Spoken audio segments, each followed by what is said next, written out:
Are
you ready?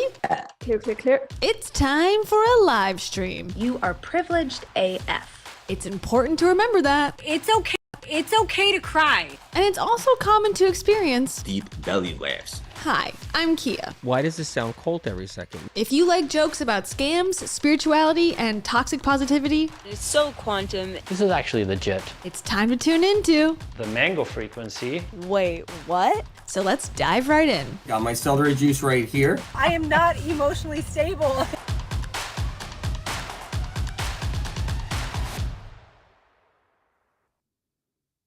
Hello, and welcome to the Kia's World podcast. I am your host and expert on everything in life, Kia.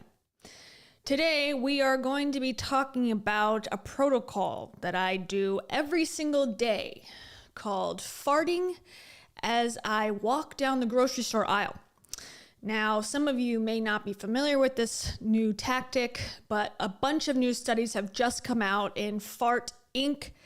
and Gassy Magazine, and as you may know, as loyal followers of the show, that those are very reputable and will not lead you astray. So today I have brought on an expert in this field, broccoli. Okay. And we shall be interviewing broccoli later today. Oops, sorry. I meant this. Thank you. Welcome. Was that funny? Was that a cold open or what? Yeah. Hello, everyone. Welcome. Thank you for laughing.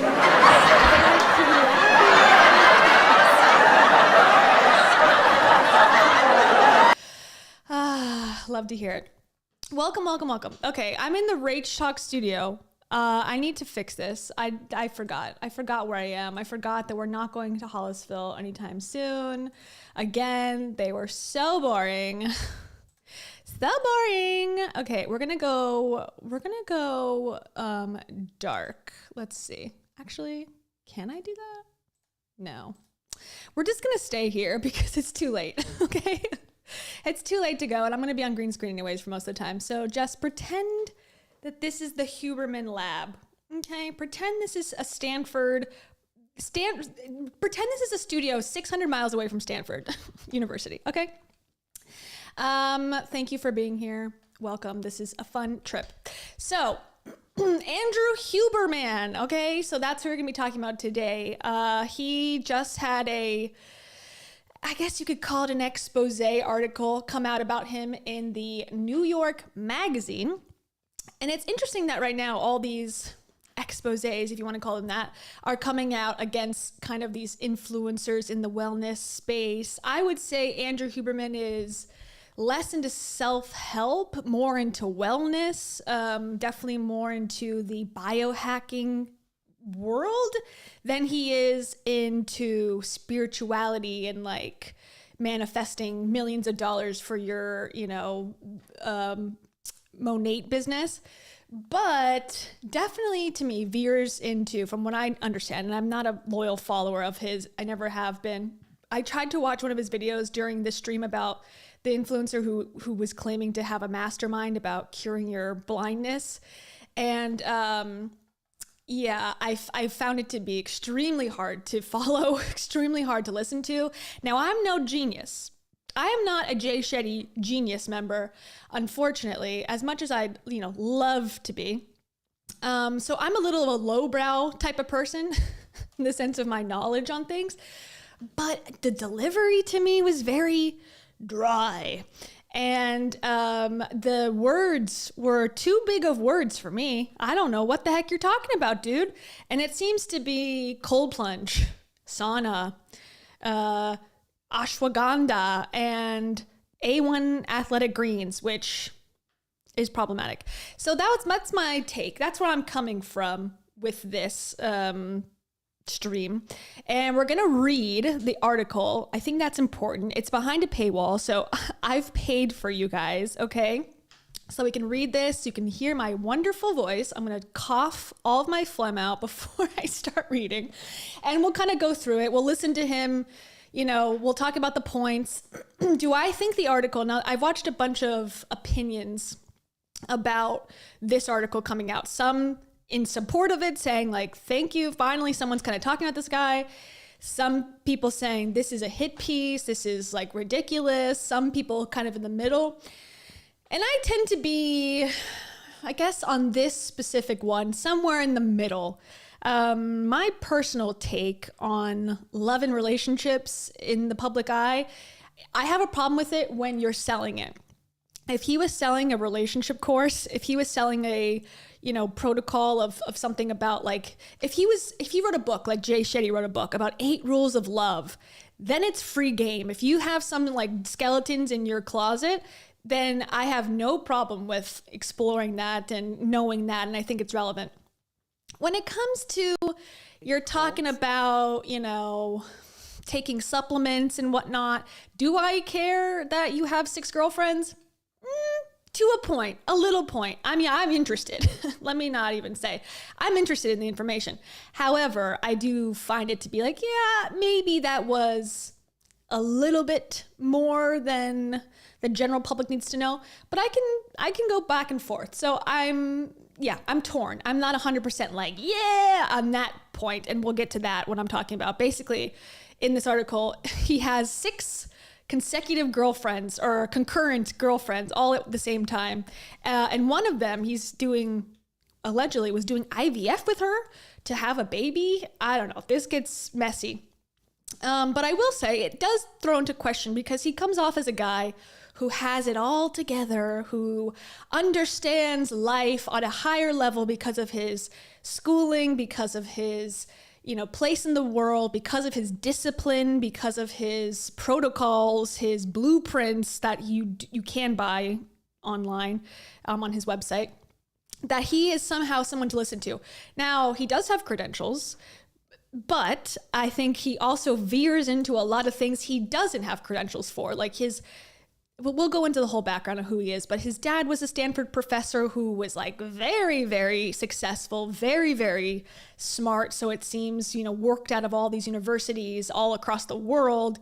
He followed in his dad's footsteps, also has, a position at Stanford. However, I feel like we're in territory where he's gone past that. He is now, he has his lane, which is a small lane of information.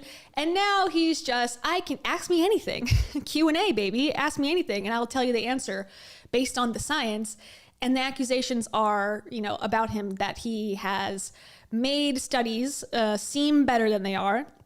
Like studies that are, inconclusive or don't really show positive results that, we should all go out and buy a supplement because of the study, he will sort of get rid of that ambiguity and go, this is amazing, and make it seem better than it is. Now, I have not seen it because I can't sit through a whole episode, but that is the allegation on that side, content side. And that's the side that I care more about, because that is like the business of all of this.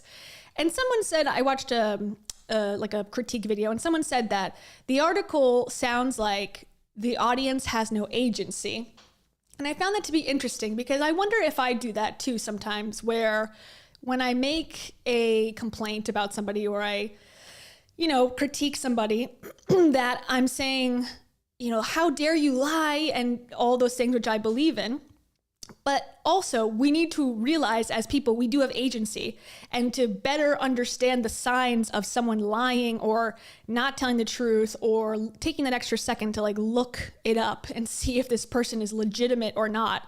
And I think I want to lean in more into that, because I don't want it to seem like everyone's just completely vulnerable and going to be tricked, because that's not how you should view yourself. Because you, hold on. Give me 1 second. Because you,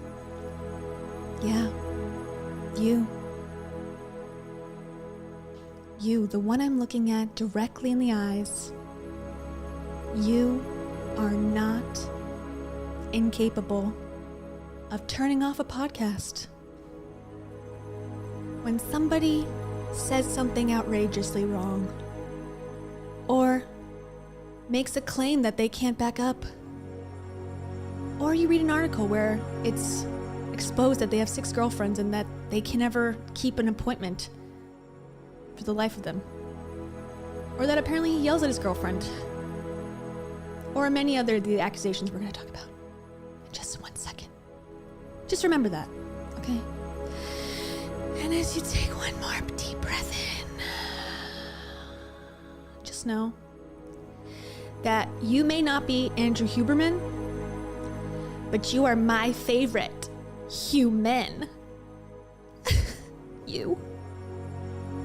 Don't forget to shine your light across the equator today, and cold plunge your balls, and then sauna them for pure optimal health. Thank you very much. Okay. Wow. What a day already. What a stream. All right. So here we go. Here it is. New York Magazine. I have bought every freaking subscription service to every magazine. I had to buy the Vanity Fair one for the medical medium expose. I had to buy the Wall Street Journal for the Dave Hollis article. I had to buy something else for something else. And this one, the Jay Shetty Guardian, that one was free. That one was open. Thank you, the Guardian. So we're just racking it up.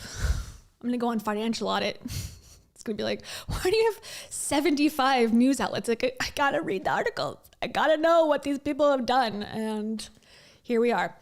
Okay, so this is Intelligencer, part of New York Magazine, okay? It was written by a reporter named Carrie Howley. Carrie Howley, okay?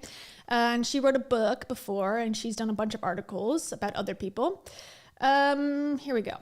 For the past 3 years, one of the biggest podcasters on the planet has told a story to millions of listeners across half a dozen shows. Now, okay, this is my own aside. I'm adding some words in. Apparently, he didn't start this podcast until 2021, which is when I started my YouTube channel, and I feel like he has more success than me. What the hell? I don't get it. I don't understand. How come he has millions of listeners and I only have 261? This is bull. This is how I know this guy is no good, because it's impossible to surpass this channel. Okay, sorry, that was a joke. All right. There was a little boy, and the boy's family was happy until one day the boy's family fell apart.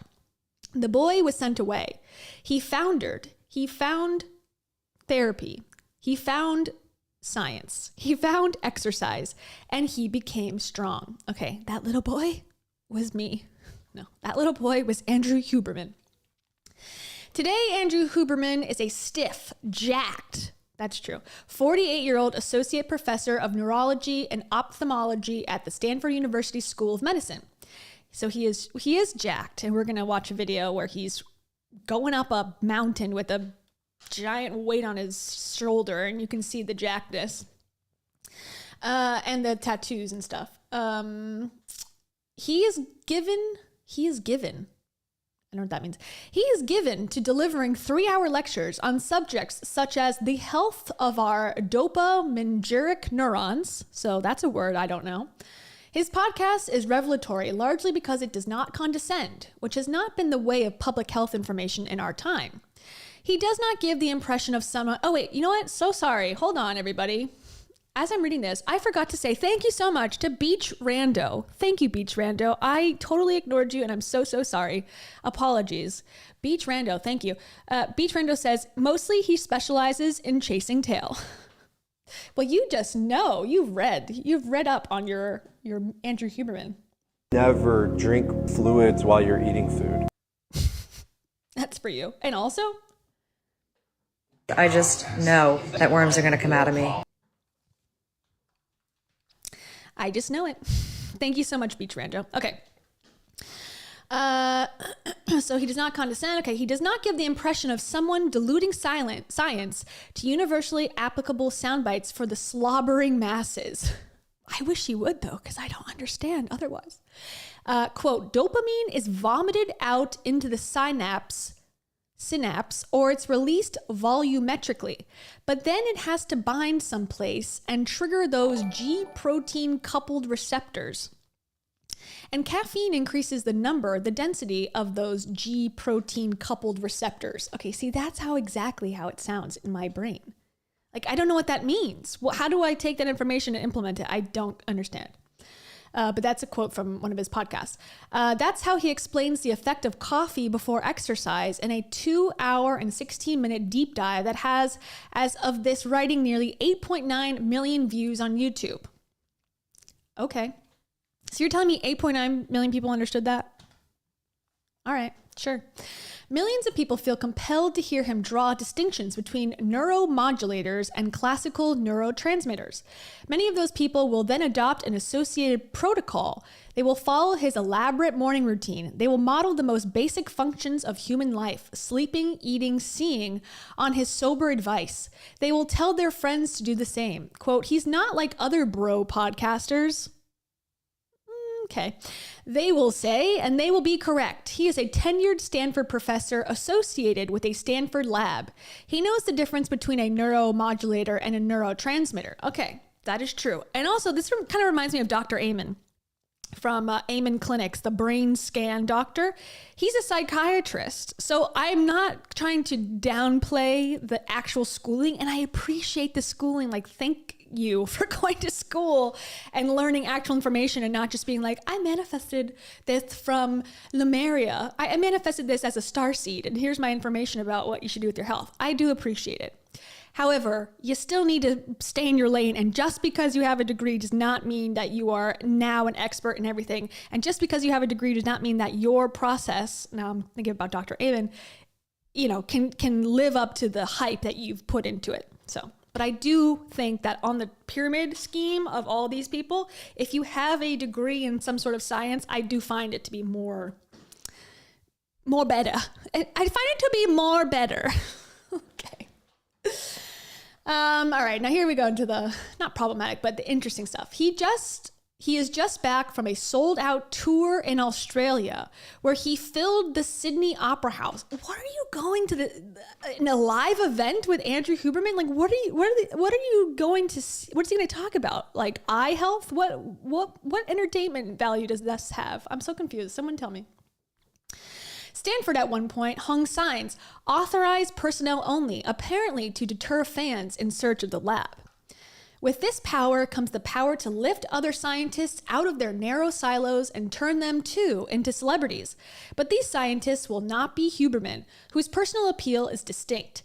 Here we have a broad-minded professor, puppyishly enamored with the wonders of biological function, generous to interviewees, who I guess he says, I love to be wrong, engaged in endearing attempts to sound like a normal person. Here's his normal person quote. Now, we all have to eat, and it's nice to eat foods that we enjoy. I certainly do that. I love food, in fact. Who is this, Jennifer Lawrence? I just love to eat. I just don't do anything but eat. Okay, we get it. This is a world in which the soft art of self-care is made concrete, in which goop-adjacent platitudes find solidity in peer review. People go, oh, that feels like kind of weenie stuff, Huberman tells Joe Rogan. The data show that gratitude and avoiding toxic people and focusing on good quality social interactions, huge increases in serotonin. Rogan says. Does it also say drink water and sleep for 8 hours a day? Because revolutionary. Oh my gosh. There is a kindness to the way Huberman reminds his audience always of the possibilities of neuroplasticity. They can change. He is changed.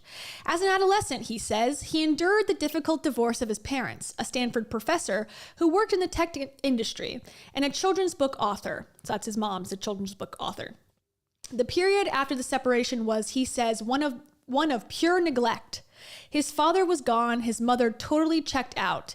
He was forced around age 14 to endure a month of youth detention, a situation that was not a jail, but harrowing in its own right. Okay, we're gonna come back to this part because this is his backstory. Now, I almost called it a sob story. It could be a sob story. I don't know why he would need one. I guess maybe to relate to the audience because he, comes from a very good family, it seems. He was born in Palo Alto. His dad's a Stanford professor. His mom's a children's book author. Seems to have, some wealth and success. Dad's very smart. He goes to get a degree, psychology degree, and then gets his Stanford. Well, he gets his master's degree. I don't know if he goes to Stanford or just works for Stanford. I'm not sure about that. But anyways, so maybe he would see too unrelatable if he, I want to be relatable. if he didn't have some sort of I've overcome the odds story. But we'll see. We'll come back to that. Okay, so he says, the thing that really saved me, Huberman tells Peter Adia, was this therapy thing. I was like, oh shit, I do have to choke back a little bit here. It's a crazy thing to have somebody say, listen, to give you the confidence, we're gonna figure this out. We're gonna figure this out. There's something very powerful about that. It wasn't everything will be okay. It was we're gonna figure this out. So he's a fan of therapy. I'm a huge fan of therapy. That's a point in the Yay, Andrew book for me. So, it goes back and forth, like I said. The wayward son would devote himself to therapy and also to science. He would turn rancid all the way up and study all night long. He would be tenured at Stanford with his own lab, severing optic nerves in mice and noting what grew back. Huberman has been in therapy, he says, since high school. He has, in fact, several therapists. A psychiatrist, Paul Conti. Is this the... No, this is not the guy that was in what's his face? The guy from Superbad that everyone got mad at me because I defended. Jonah Hill. I thought for a second it was Jonah Hill's therapist. No, this is a different guy. Paul Conti, who also appears on the podcast quite frequently, which I think is very not okay for me. I think, and I even felt like the documentary with the guy Jonah Hill I just talked about, where he interviews the therapist and all that. I feel like that it's a little bit ethically not okay. Now, I guess obviously they would be the ones to make that decision together, but I just find that those things, if you're working with a therapist and they're making money off of you in some way, in some business venture, it makes the relationship of therapy very, I don't know if it works. I don't know. It has to be, to me, a separate endeavor, but okay. He has a psychiatrist, Paul Conti, appears on his podcast frequently to discuss mental health. Therapy is hard work, like going to the gym and doing an effective workout. I would agree. The brain is a machine that needs tending. Our cells will benefit from the careful management of stress. I love mechanisms, says Huberman. Our feelings are integral to the apparatus. There are Huberman husbands. So if you're a Huberman husband, that means you're a man who optimizes their body. Okay, so you're a fan of Huberman, you're a Huberman husband. But a phenomenon not to be confused with hashtag Daddy Huberman. That's for women to use. That is used by women on TikTok to celebrate Huberman's looks, which is this: gruff. He's a gruff man. He's a gruff man. He likes to lumberjack in the snow. He likes to snowshoe with no shoes on, 'cause he's really tough. And he likes to go into cold plunge. And he likes to go and eat raw eggs. Huberman. He's the man. Huberman. He's the man. Huberman. Who's the man? Huberman. Who's the man? Huberman. Okay. A prophet must constrain his self-revelation. He must give his story a shape that ultimately tends toward inner strength, weakness overcome. For Andrew Huberman to become your teacher and mine, as he very much was for a period this fall, a period in which I diligently absorbed sun upon waking, drank no more than once a week, practiced physiological sighs in traffic, and said to myself out loud in my living room, I also love mechanism. A period during which I began to think seriously for the first time in my life about reducing stress, and during which both my husband and my young child saw tangible benefit from repeatedly immersing themselves in frigid water. A period in which I realized that I not only liked this podcast, but liked other women who liked this podcast. He must be, in some way, better than the rest of us. Okay, I think that is a feeling that I also get, that he, puts himself and other people put him on a pedestal of he has figured it out beyond what we mere lowbrow humans, have figured out. Huberman sells a dream of control down to the cellular level, but something has gone wrong. In the midst of immense fame, a chasm has opened between the podcaster preaching dopaminergic restraint and a man with newfound wealth, with access to a world unseen by most professors. The problem with a man always working on himself is that he may also be working on you. Okay, so that's kind of the hypothesis of this article. Now, I will say the most interesting part of this part so far is Huberman sells a dream of control down to the cellular level. I so much agree with that. And I think that is a bigger problem, that this is such a sellable thing for people, that protocols and advice and, tell me how to live my life, every single thing you do, and hours and hours and hours of content devoted to someone telling you how to live. To you need to, I always see these ads, or not even ads, they're like content on Instagram. Your mitochondria needs to be optimally energized. It's like, I got to think about my mitochondria now. Oh my God. I can barely get to the post office before it closes because I'm working. I got other things to worry about than my mitochondria being, nano-transmitted correctly. It's too much, but I feel like we are, and probably the pandemic didn't help, obviously, but because we feel like all these factors outside of our control are controlling our world, like politics and war and all this stuff is scary. This is a solution. Like religion used to be a solution of go to church, pray, believe in something bigger than yourself. That still exists. But now this is a second thing that can also take care of the same issue, which is I'm scared. I don't understand the world. Everyone that's alive is is less than 200 years old. Okay, that's a true statement. Human beings, at least. No one knows what really we're doing, at some level. We might think we know, but we probably don't know. And anything can happen at any time. And that is a scary, scary thing. And I think the solutions have become put your trust and faith in random people and then hope that they don't mislead you. And that to me is a dumb thing to do. But not dumb. It's not dumb. It is smart in a way to give yourself a solution, but it's a vulnerable place to put yourself. Anyways.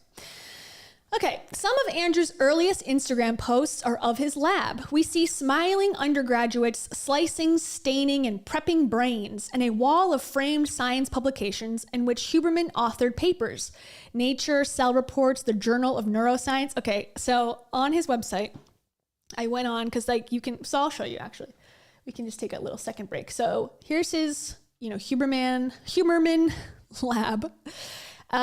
So you can buy a premium subscription if you'd like to give him money, even though he's like, it's free, it's all free, which it's kind of free, but it's also got ads on it. So it's like, okay, as if any other thing is free. Watching television is free. If you watch, I don't know, whatever.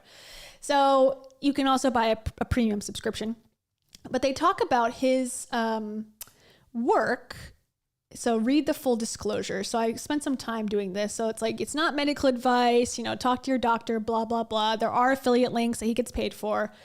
Okay, he gets money. He's also the co-founder of this media company, and he's also a scientific advisor to these companies, including Athletic Greens, which is sort of the biggest one that people seem to have a problem with, which I also do, where it's like $100 for like a couple servings, and there's no proof at all that it does what it says it does. And he's making claims that it will take care of all your nutritious needs. And it's like, okay, but apparently he's like an advisor to them. So he definitely has, incentive to be making it sound great.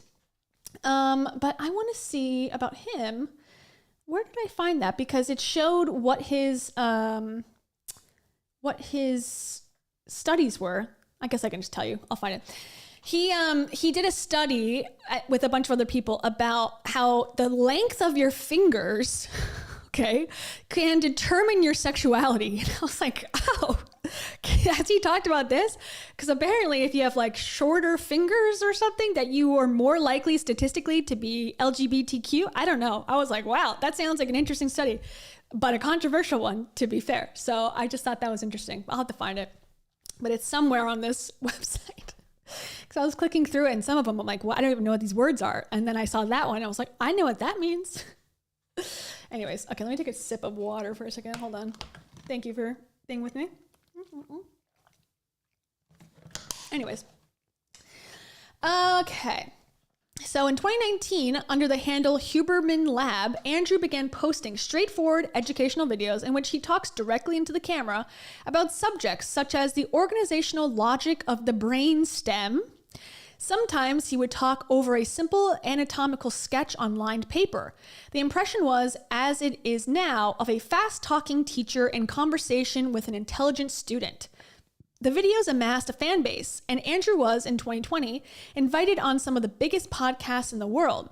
On Lex Fridman podcast, he talked about experiments his lab was conducting by inducing fear in people. So this one was apparently a VR experience where it would be like claustrophobia or spiders or something. And so you put on the VR headset, is my understanding, and then you'd be scared, and then they'd measure the fear. It's kind of interesting, I suppose. Okay, so he goes on these podcasts, the relationship between breathing and motivation.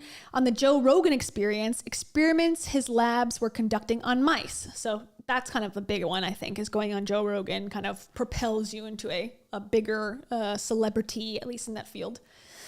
He was a fluid, engaging conversationalist, rich with insight and informed advice. In a year of death and disease, when many felt a sense of agency slipping away, Huberman had a gentle plan. The subtext was always the same. We may live in chaos, but there are mechanisms of control. Okay, and I agree with that to a point, but I think it gets so out of control, especially in the way that this landscape works, where you have to keep creating content over. How many times can you have a guest come on and say, step on some dirt once in a while outside, get some sun once in a while, make sure you're eating, broccoli, make sure you have protein. Like how many times, eventually you're gonna have to get a little bit more exciting, a little bit more interesting, or then go back to the beginning and no one's gonna listen. And I feel like it becomes like every single part of your life has to be, optimized. Oh my God. Anyways. Chels Marie. Thank you so much, Chels Marie. Chels Marie says, finally got my tax return. Woo! Congrats. That reminds me, I gotta file mine. Good job. Living for this live while I do some landscaping in my backyard. We're also lucky to have you, Kia. Oh my gosh, thank you. Me? Me. Yes. Yes, you. For that I say, This self-heal and deworming community is pretty amazing. you guys are all now part of the deworming community, and I appreciate you being here for it. And also, That's a very dynamic question. and also, Never drink fluids while you're eating food. that's my Andrew Huberman tip. Never drink fluids while you're eating food. Studies say it might give you. Okay. Thank you, Chelsea Marie. I hope your landscaping is going well, and I hope that you get a lot back from your tax return. Okay. So this is by 2020. Okay. By then, he had a partner, Sarah, which is not her real name. Okay. Sarah was someone who could talk to anyone about anything. She was dewy. I don't know what that means. She was dewy. Am I dewy? I might be stewy. Yeah, okay, I can't do Stewie Griffin, but if I could, I would. She was dewy, whatever that means, and strong, and in her mid-40s, and he's 48, so that's kind of like the same age, no age gap there, cool. Though she looked a decade younger, with 2 small kids from a previous relationship. She had old friends who adored her and no trouble making new ones. She came across as scattered in the way she jumped readily from topic to topic in conversation, losing the thread before returning to it. Sounds familiar, perhaps? But she was, in fact, extremely organized. She was a woman who kept track of things. Okay, no longer relatable. She was an entrepreneur who could organize a meeting, a skill she would need later for reasons she could not possibly have predicted. When I asked her a question in her home recently, she said the answer would be on an old phone. She stood up, left for only a moment, and returned with a box labeled old phones. Okay. And thank you to Asari Shepherd. Asari Shepherd, thank you so much. Asari Shepherd says he can check our mitochondrial count. Can he? Can he check my mitochondrial count? Her charisma is straight up off the charts. Hell yeah. That's for you, Asari Shepherd. And also, We're going to get a little weird. You ready for me? and finally, This is so good. Greg, so funny. Thank you. Sorry. Okay, Sarah's relationship with Andrew began in February 2018 in the Bay Area where they both lived. He messaged her on Instagram, and as all relationships start now, and said he owned a home in Piedmont, a wealthy city separate from Oakland. That turned out not to be precisely true. He lived off Piedmont Avenue, which was in Oakland. I'm not from California, but is that like a lie that you would make up to make yourself look better? Or is that just like randomly something that just happened? I don't have the context for it. He was courtly and a bit formal, as he would later be on the podcast. In July, in her garden, Sarah says she asked to clarify the depth of their relationship. They decided, she says, to be exclusive. Okay, so since July of 2018... she claims, this person, Sarah, who's not her real name, says that they agreed together to be exclusive, to be a couple. Both had devoted their lives to healthy living, exercise, good food, good information. They cared immoderately about what went into their bodies. Andrew could command a room and clearly took pleasure in doing so. He was busy and handsome, healthy, and extremely ambitious. He gave the impression of working on himself throughout their relationship. He would talk about repair and healthy merging. He was devoted to his bull mastiff, Costello, whom he worried over constantly. Was Costello comfortable, sleeping properly? Andrew liked to dote on the dog, she says, and he liked to be doted on by Sarah. I was never sitting around him, she says. She cooked for him and felt glad when he relished what she had made. Sarah was willing to have unprotected sex because she believed they were monogamous. And I also saw that Costello, the dog, died. Poor Costello. R.I.P. On Thanksgiving in 2018, Sarah planned to introduce Andrew to her parents and close friends. She was cooking. Andrew texted repeatedly to say he would be late. Then later, according to a friend, he was just, oh yeah, I'll be there. Oh, I'm going to be running hours late. And then, of course, all of these things were planned around his arrival, and he just kept going, oh, I'm going to be late. And then it's the end of the night, and he's like, oh, I'm so sorry, this and this happened. Okay, so he's a little flaky. Little flaky on the Thanksgiving. And this is back in 2018, so quite a while ago. And they had been, exclusive for a little bit, so it seems. Huberman, well, so she thought, at least. No, I also know this is gossip territory, okay? But it's in the article, so why not? Huberman disappearing was something of a pattern. Friends, girlfriends, and colleagues describe him as hard to reach. The list of reasons for not showing up included a book, time-stamping the podcast, which, does he do that? Does Andrew Huberman himself, time-stamp the podcast? Okay. Costello, his dog. Wildfires. Okay, that one seems fair. And a meetings tunnel, which I don't know what that means. He is flaky and doesn't respond to things, says his friend Brian McKenzie, a health influencer who has collaborated with him on breathing protocols. Okay, what you want to do is in and out for the rest of your life. Just do it on autopilot. That's what Brian says. And somehow it's taken off. The entire globe is doing it. It's amazing. And if you can't handle that, Andrew definitely is not somebody you want to be close to. He in some ways disappeared, says David Spiegel, a Stanford psychiatrist who calls Andrew prodigiously smart. Okay, like a prodigy. Prodigiously smart. And intensely engaging. I mean, I recently got a really nice email from him, which I was touched by. I really was. In 2018, before he was famous, Huberman invited a Colorado-based investigative journalist and anthropologist, Scott Carney, to his home in Oakland for a few days.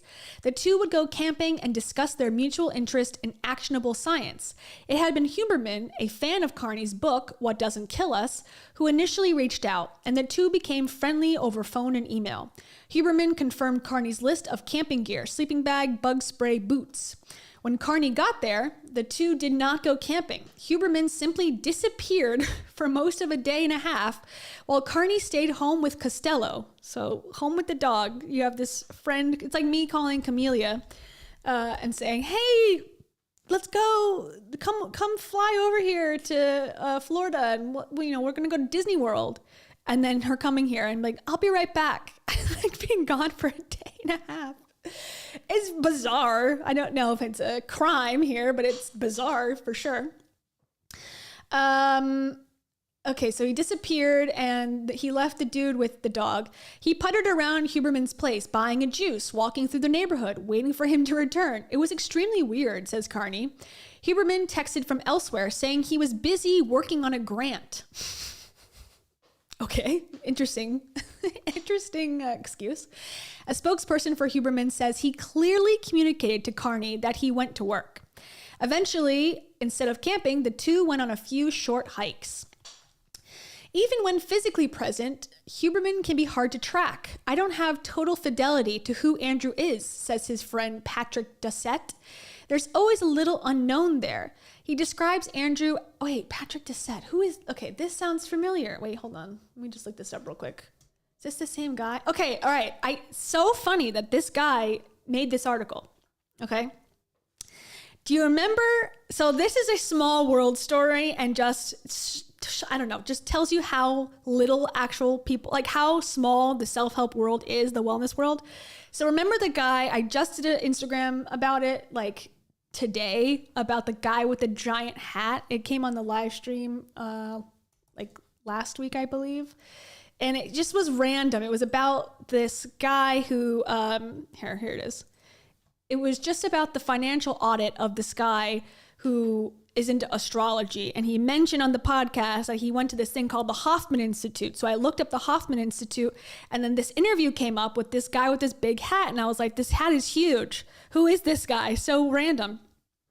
So it turns out this guy is the owner of Tom Shoes, okay, who was also on The Amazing Race. If you're an Amazing Race fan, he was on season 2 and he came in 3rd place with his sister. Anyways, so he owned Tom's Shoes, and then now, of course, he has started a wellness company, because they all do. And guess who was on the board of his wellness company? Andrew Huberman. So weird, right? Like, I just was looking at this guy for reasons completely unrelated to this, and there you go. Boom. The 6 degrees of separation in the world of self-help and wellness. Anyways, this guy is the co-owner of the wellness company that the guy from Tom's Shoes started. And that's all about drinking water, sleeping, breathing, doing yoga, going outside, having friends, all the things that, I would love to do if I had 20 zillion trillion dollars. I'm sure it would be a lot easier to accomplish these things that I need to do every day. Anyways, this guy's a co-owner of that company. Now he's the bestie of Andrew Huberman. There you go. Wow. Did we all follow that? Okay. Anyways. So this guy says, there's always a little unknown there. He describes Andrew as an amazing thought partner with almost total recall, such a memory that one feels the need to watch what one says. A stray comment could surface 3 years later. And yet at other times, you're like, all right, I'm saying words and he's nodding or he's responding, but I can tell something that I said sent him down a path that he's continuing to have internal dialogue about, and I need to wait for him to come back. I know people like that I'm like, okay, I'm talking and you are not listening anymore. I'm just going to wrap it up and then get out of this conversation. Andrew Huberman declined to be interviewed for this story. Okay, so that's kind of important because a lot of people said like, he didn't get to give his side. Well, he was offered for him to give his side and he declined. So that's his right, obviously. Same thing if you're talking to police and you go, I'm not talking to you, that is your right. But sometimes it makes you look worse. Sometimes it makes you seem like, well, you can't really complain then if you don't want to tell your story, but, whatever. Through a spokesman, Huberman says he did not become exclusive with Sarah until late 2021. Okay, so she says 2018, he says 2021. That he was not doted on. That tasks between him and Sarah were shared based on mutual agreement and proficiency. Okay. That their Thanksgiving plans were tentative and that he maintains a very busy schedule and shows up to the vast majority of his commitments. Okay. So that's his, that's his defense through the spokesperson. In the fall of 2020, Huberman sold his home in Oakland and rented one in Topanga, a wooded canyon enclave contiguous with Los Angeles. When he came back to Stanford, he stayed with Sarah, and when he was in Topanga, Sarah was with him often. Okay, so that also goes into, he moved to LA. He's no longer in Oakland, which is much closer to San Francisco, right? Yeah. Mm-hmm. Yes. Like fact checking myself, like, wait. So he's pretty far now away from the Stanford campus at this point in 2020, which is when he started the podcast. The next year he did. When they fought, it was, she says, typically because Andrew would fixate on her past choices, the men she had been with before him, the 2 children she had with another man. I experienced his rage, Sarah recalls, as 2 to 3 days of yelling in a row. When he was in this state, he would go on until 11 or 12 at night and sometimes start again at 2 or 3 in the morning. So he's rageful, according to her. But I want to just say here, talking about agency, and I'm not saying that, I don't know. This one's hard because if you call this abusive, which it sounds like it is, and you say like, why didn't you leave? That's obviously an insensitive question to ask somebody. There's a lot of factors that go into it. But if you think like, this guy's not treating you that great, he can't keep commitments and whatever, and you're choosing to stay with him, it's like, why? I wish there was part of that. Like, why did you stay with him for this long if he was already not coming to Thanksgiving like early on? But, it's not really PC to ask that, and I understand why, but I just wondered that in this story. Like, why do you keep trying to make it work then? Anyways.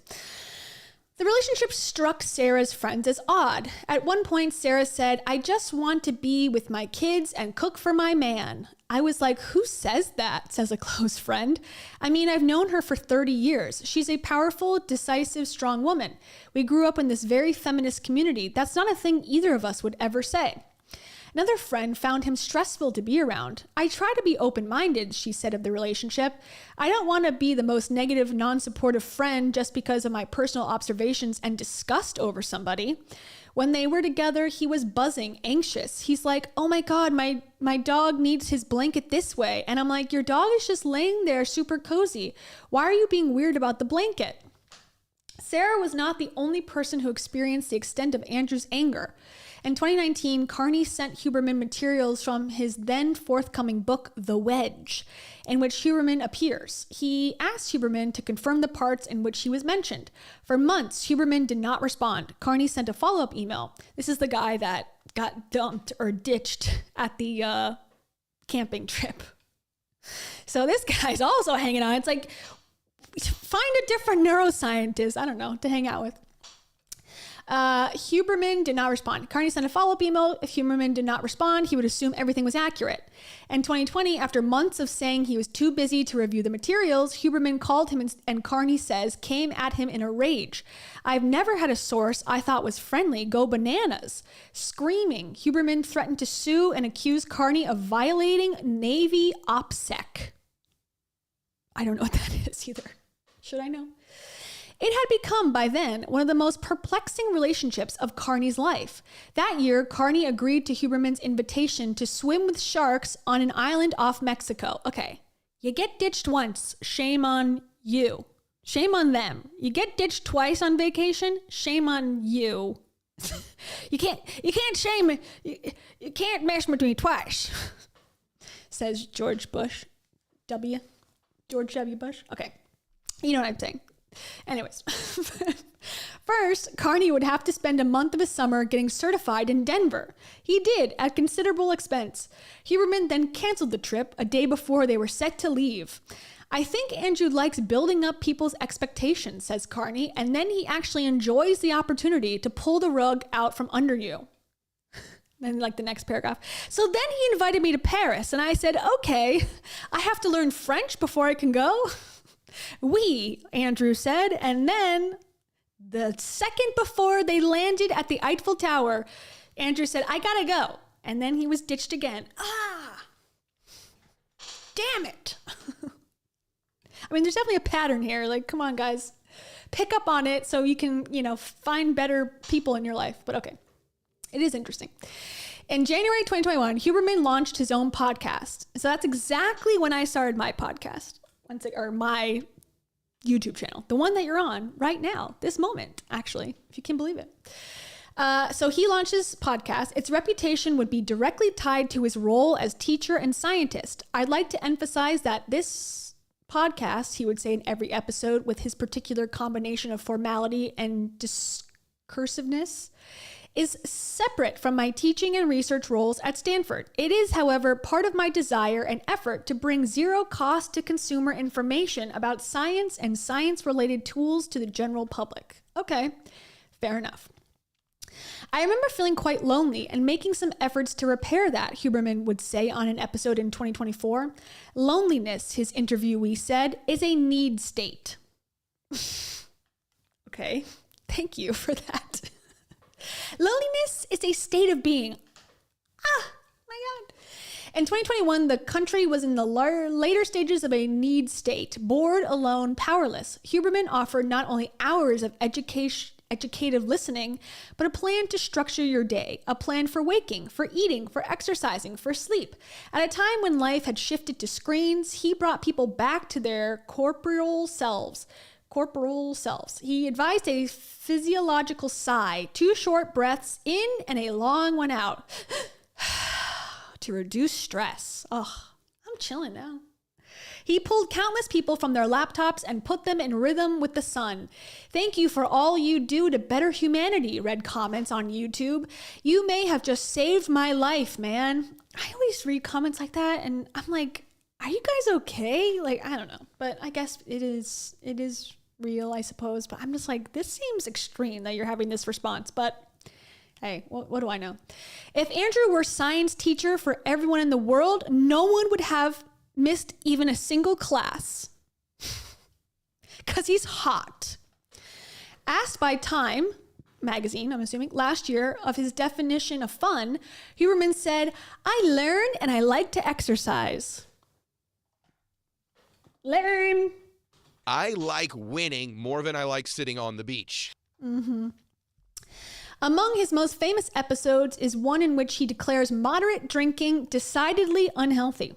As Mackenzie put it, I don't think anybody or anything, including prohibition, has ever made more people think about alcohol more than Andrew Huberman.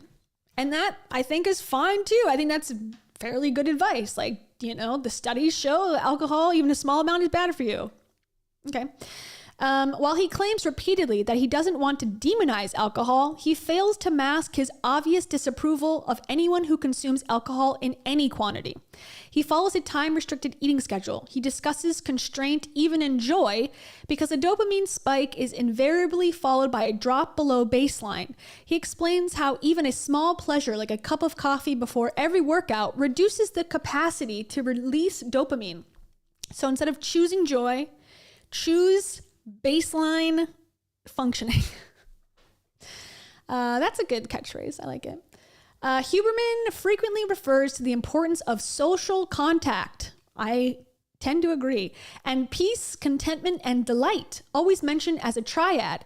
These are ultimately leveraged for the one value consistently espoused, physiological health. Okay, I'm so sorry. My nose is like so itchy. I swear it's this microphone. It's like fuzz on it and it gets up my nose. I apologize. In August 2021, Sarah says she read Andrew's journal. Okay, naughty, Sarah. That's kind of an invasion of privacy, to be honest. Yeah, just point blank. That is an invasion of privacy. I'd be very upset if someone read my journal. But okay, here we go. In August 2021, Sarah says she read Andrew's journal and discovered a reference to cheating. She says, gutted. I hear you are, this is his text to her, which I think is kind of funny. I hear you are saying you are angry and hurt.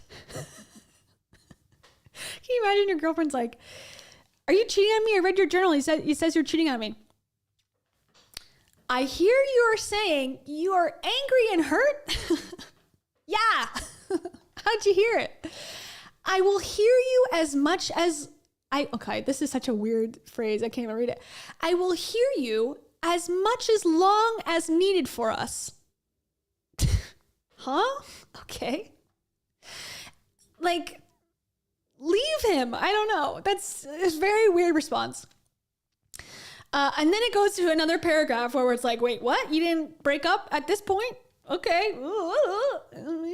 Okay. Andrew and Sarah wanted children together. Optimizers sometimes prefer not to conceive naturally. Okay, optimize, like biohackers, I guess is the term. Biohackers sometimes prefer not to conceive naturally. One can exert more control when procreation involves a lab. Sarah began the first of several rounds of IVF. A spokesperson for Huberman denies that he and Sarah had decided to have children together, clarifying that they decided to create embryos by IVF. And I thought that was like interesting point to this article. It's like, no. Sarah is wrong. Andrew never wanted to have children with her. He just wanted to create embryos with her. Okay, for what purpose? To do experiments on? Like, okay, what other reason other than having children eventually would you decide to make embryos happen in a lab? I don't know. Like, it seems like they're like semantics. Like, this will show them, oh, no, I didn't want to have kids with her. I just wanted to create zygotes with her. It's like, okay, interesting. In 2021, she tested positive for a high-risk form of HPV, one of the variants linked to cervical cancer. I had never tested positive, she says, and had been tested regularly for 10 years. A spokesperson for Huberman says he has never tested positive for HPV. Okay, so that could be true. However, the next line is, according to the CDC, there is currently no approved test for HPV in men. So he's never been tested for it because there is no test. And I guess if you were a scientist, you probably would know that, but I guess approved test.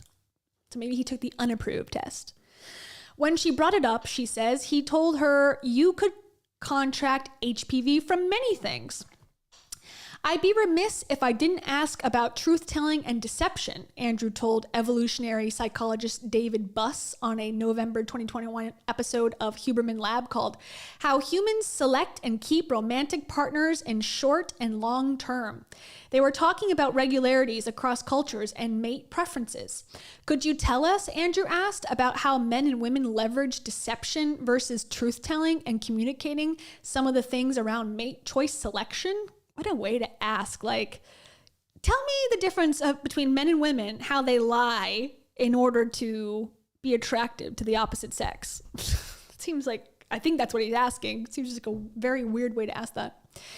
Effective tactics for men, said a gravel voice 68-year-old Buss, are often displaying cues to long-term interest. Men tend to exaggerate the depths of their feelings for a woman. Let's talk about infidelity in committed relationships, Andrew said, laughing. I'm guessing it does happen. Men who have affairs tend to have affairs with a larger number of affair partners, said Buss, and so, which then by definition can't be long-lasting. You can't have the long-term affairs with 6 different partners, which is ironic that he would pick 6 because that's a fairly high number, but Andrew was pretty successfully juggling 5, so it seems. Yeah, said Andrew, unless he's, and here Andrew looked into the distance, juggling multiple phone accounts or something of the sort. Right. And some men try to do that, but I think it could be very taxing. And Andrew Huberman stood up and said, yo, check this out. I've been yoking. I got the energy. Thanks to Athletic Greens. Anyways, we're almost done. By 2022, Andrew was legitimately famous. Typical headlines read, I tried a Stanford professor's top productivity routine, and Google CEO uses non-sleep deep rest to relax. Reese Witherspoon told the world that she was sure to get 10 minutes of sunlight in the morning and tagged Andrew. You know what? Reese Witherspoon is such a tea stir or like a shit stir, pot stir. She's the one who was like posting Rachel Hollis's book, Girl Wash Your Face, and was like, I love it. She's the one talking to Oprah and like, girl, everything you say is perfect. She's always trying to like tag people that are in the self-help space just to like legitimize them in some way. It's interesting. I like Reese Witherspoon, but it's just interesting. She definitely is like a self-helper for sure. You can tell based on her Instagram. But hey, who hasn't been there, right? Okay. When he was not on his own podcast, Andrew was on someone else's. He kept the place in Topanga, but he and Sarah began splitting rent in Berkeley. Okay, so again, she doesn't leave him in 2021. She stays with him despite finding out of the cheating, despite his response being like, I will hear you for now until we settle this or whatever he said. It's like, okay, so I think some of the responsibility should be on her. I'm just going to say. Just put my own 2 cents in there. He kept the place in Topanga, but he and Sarah began splitting rent in Berkeley. In June 2022, they fully combined lives. Sarah relocated her family to Malibu to be with him. Okay, so she's got 2 kids. She's moving them to be in Malibu with him. According to Sarah, Andrew's rage intensified with cohabitation. He fixated on her decision to have children with another man. She says he told her that being with her was like bobbing for apples in feces. Okay. The pattern of your 11 years, while rooted in subconscious drives, he told her in December 2021, creates a nearly impossible set of hurdles for us. You have to change. Okay. So very like mansplaining, I guess is the word. Sarah was in fact changing. She felt herself getting smaller, constantly appeasing. She apologized again and again and again. I have been selfish, childish, and confused, she said. As a result, I need your protection. A spokesperson for Huberman denies Sarah's accounts of their fights, denies that his rage intensified with cohabitation, denies that he fixated on Sarah's decision to have children with another man, and denies that he said being with her was like bobbing for apples and feces. A spokesperson said Dr. Huberman is very much in control of his emotions. Okay, so he said, she said. The first 3 rounds of IVF did not produce healthy embryos. In the spring of 2022, enraged again about her past, Andrew asked Sarah to explain in detail what he called her bad choices, most especially having her second child. She wrote it out and read it aloud to him. A spokesperson for Huberman denies this incident and says he does not regard her having a second child as a bad choice. Again, sort of he said, she said. I don't know the context. I don't know what's going on here. I don't know. Why would he want to have kids with her or have healthy embryos with her and then be upset that she had a second child? Makes no sense to me, but maybe he just doesn't make sense, or maybe it's out of context and we just can't understand. I think it's important to recognize that we might have a model of who someone is, says Dossett, or a model of how someone should conduct themselves. And if they do something that is out of sync with that model, it's like, well, that might not necessarily be on that person. Maybe it's on us. Our model was just off. Huberman's specialty lies in the narrow field, visual system wiring. How comfortable one feels with the science propagated on Huberman Lab depends entirely on how much leeway one is willing to give a man who expounds for multiple hours a week on subjects well outside of his area of expertise. Okay, I think that is, again, the perfect part of this article and this whole thing about Andrew Huberman that I would find most important is that he's going out of his depth with a lot of the stuff he's talking about, with how many hours, like, yeah, exactly. Like how many hours of content can you consume and can you produce that it's all accurate? It's very difficult. And to bring on guests, like how do you vet them all and vet every single thing they're saying? It's very hard. So you got to take all this stuff with a grain of salt always, but especially in these cases where it's like, so much information, and he's got a skewed viewpoint because he's got his own beliefs about things. It's not totally from science always. Not Jenna Cash. Thank you. Not Jenna Cash says they don't call him Dirty Dick for nothing. Is that what they call him? Is that what they call Andrew Huberman these days? Dirty Dick? Oh my gosh. Oh my gosh. This is what I say. That's what I say when I am confronted with Andrew Huberman's large penis. And also, nobody blames the egg. No one blamed the egg in this scenario. Maybe the eggs gave her HPV. Okay, have you checked the eggs in the fridge? I just sneezed and I checked to see if a worm flew out of me. Maybe my nose is itchy because I have parasites. Of parasitism. Or maybe I have parasitism. Thank you, not Jenna Cash. Okay. So how much are you willing to give this guy of your life? You're going to follow him. You're going to worship him. You're going to idolize him. Don't do that is my advice. Do not do that to anyone. Don't do it to me. Don't do it to your parents. Don't do it to anyone on the earth, because they're going to disappoint you and it's not their responsibility to be your idol. Now, if someone tries to manipulate you, that's different. However, you still should keep a guard up to everybody at all times. Okay. It's a great way to live. I'll tell you, as someone who does it, keeping your guard up is the way to go. His detractors note that Huberman extrapolates wildly from limited animal studies. So that's something that's come up a lot. Like there'll be a test with rats and he'll basically take the conclusion from that and then allegedly say, so that means that you should do X, Y, and Z. Or that means that, this study shows that dopamine increased when you eat a blueberry. Therefore, add blueberries into your diet. Okay, so the study might have just shown that with rats, their hormone increased a certain amount. Does that mean that it would happen to us? who knows? That's not what the study showed, but he'll sort of take it and run with it. It seems to be the accusation. He posits certainty where there is ambiguity and stumbles when he veers too far from his narrow realm of study. But even they will tend to admit that the podcast is an expansive, free, or as he puts it, zero cost compendium of human knowledge. There are quack guests, but these are greatly outnumbered by profound, complex, patient, and often moving descriptions of biological process. So yeah, the quack guests don't love, but I'm glad that he is, bringing on people who have degrees, who have, college educations, who have academia under their belts, because that is important. And that is something that we don't see in a lot of the wellness space. So credit where credit's due. Huberman Lab is premised on the image of a working scientist. One imagines clean white counters, rodents in cages, postdocs peering into microscopes.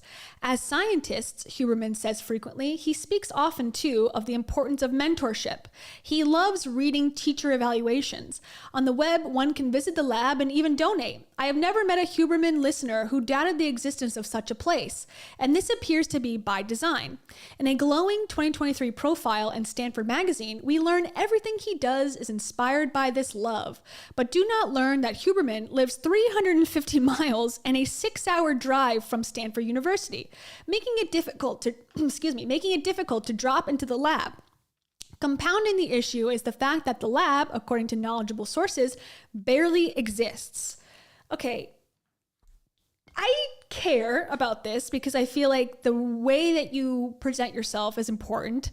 And if you're making it seem like you're heading to the lab and that gives you more credibility than you actually have, then I think, yeah, that's not good. And it's like Jay Shetty saying, I was a monk in India in this small village, because it gives more credibility to his story of, sitting there and relaxing and meditating and becoming enlightened. And so you over exaggerate because you know that people are going to think that that's better than the actuality, which is, I'm associated with this, university. My dad works there. I actually live pretty far away, from it, to the point where I'm not going there very much, but I still get to use the name, but I'm going to make it seem like I'm just popping in every once in a while because that's what people want to hear from me. I don't think it's the end of the world, like a horrible, horrible trait to do in this case. But I think it shows kind of like the want to be liked, the want to be worshipped sort of sounds like he understands the game. Because if he didn't care about that, I don't think you would have to make it seem like you were at the lab then ever. Anyways, but that's my 2 cents. Is a postdoc working on her own funding alone a lab? Is a postdoc working on her own funding alone a lab? Asks a researcher at Stanford. There had been a lab, 4 rooms on the 2nd floor of the Sherman Fairchild Science Building. Some of them smelled of mice. It was here that researchers anesthetized rodents, injected them with fluorescents, damaged their optic nerves, and watched for the newly bright nerves to grow back. The lab, says the researcher, was already scaling down before COVID.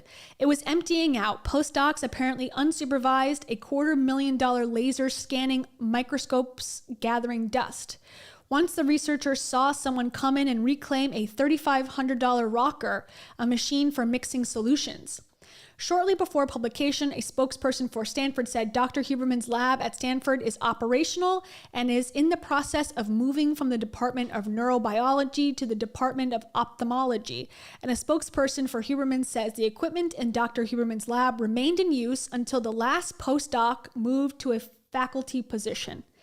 So this article is basically claiming that, it's overly, dramatized, the amount of actual work going on in his Stanford lab.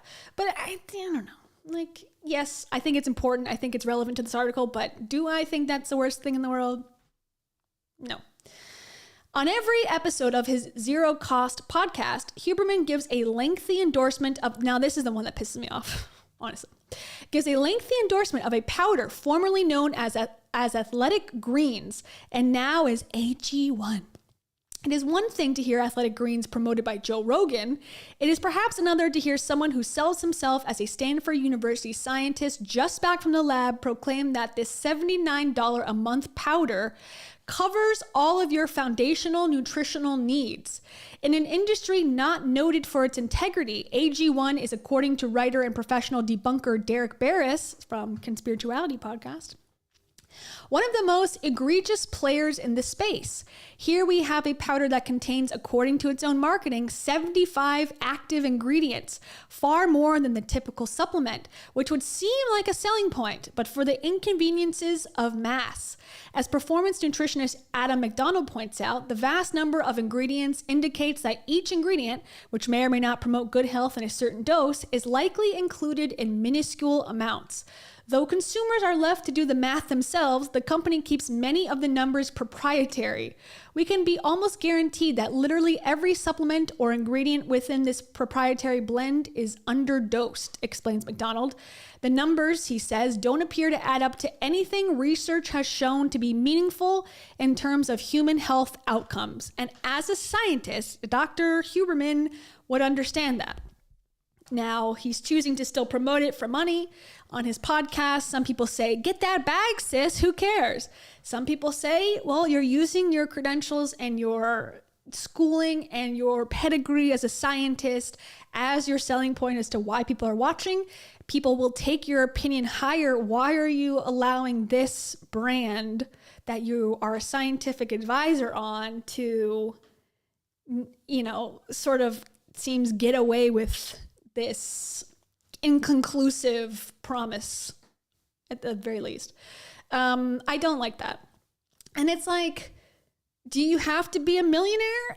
I don't know. I guess I understand the need to want it and to do it. But if you're like so dedicated to science and making it free to everybody, maybe cut the ads and just ask for people to support you. I don't know. I don't like that. Because it gives credibility to something that doesn't have the credibility that it should. Okay. And it says, let's see. Okay, wait, I went too far. And indeed, the problem with most of the probiotics is they're typically not concentrated enough to actually colonize, one learns from Dr. Lane Norton in a November 2022 episode of Huberman Lab.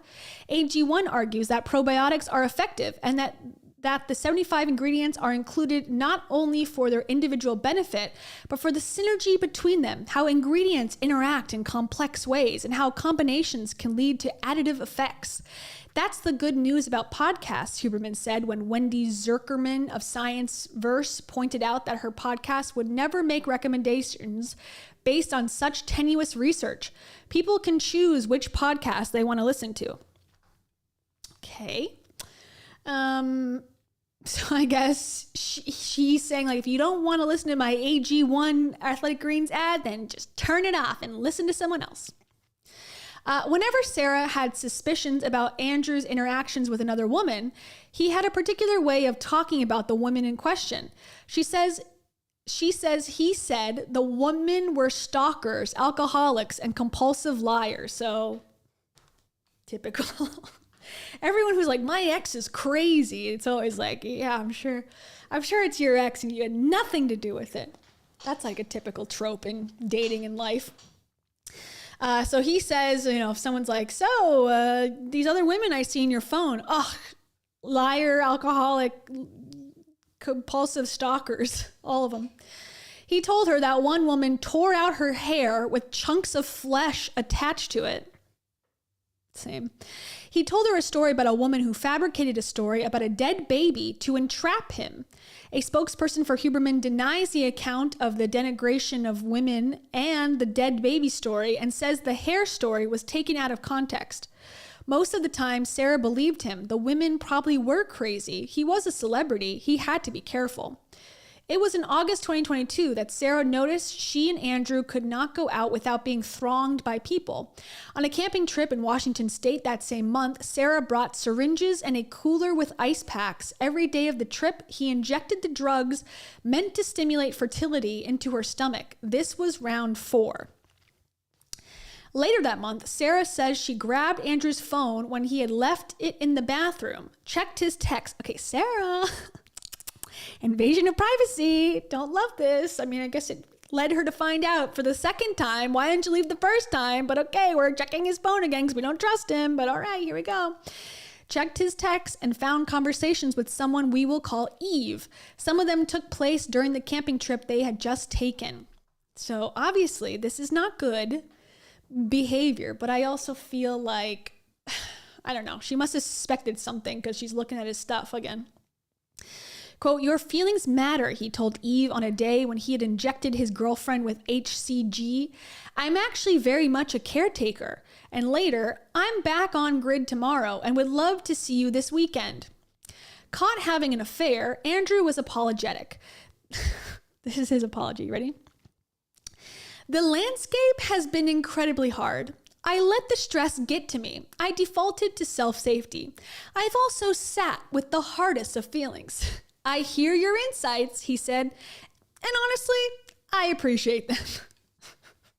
He should be a politician. I think this guy has a chance at politics. The way he, well, like, are you cheating on me? Why are you having this affair? I hear your insights and I will take them into account. Sarah. Sarah noticed how courteous he was with Eve. So many offers, she pointed out, to process and work through things. Eve is an ethereal, beautiful actress. I wonder who this is. I wonder if this is a famous person, like a famous actress, because it would be in LA. It's interesting. I don't know. He's never been connected to anyone that I know of, or like, publicly been photographed with anybody. So could be someone famous. Eve is an ethereal, beautiful actress, the kind of woman from whom it is hard to look away. That's how some people describe me. Am I Andrew Huberman's girlfriend? It sounds like Rachel Hollis describing herself. Who? Rach. Okay. Okay, where Sarah exudes a winsome, chaotic energy, Eve is intimidatingly collected. Eve saw Andrew on Raya. Raya!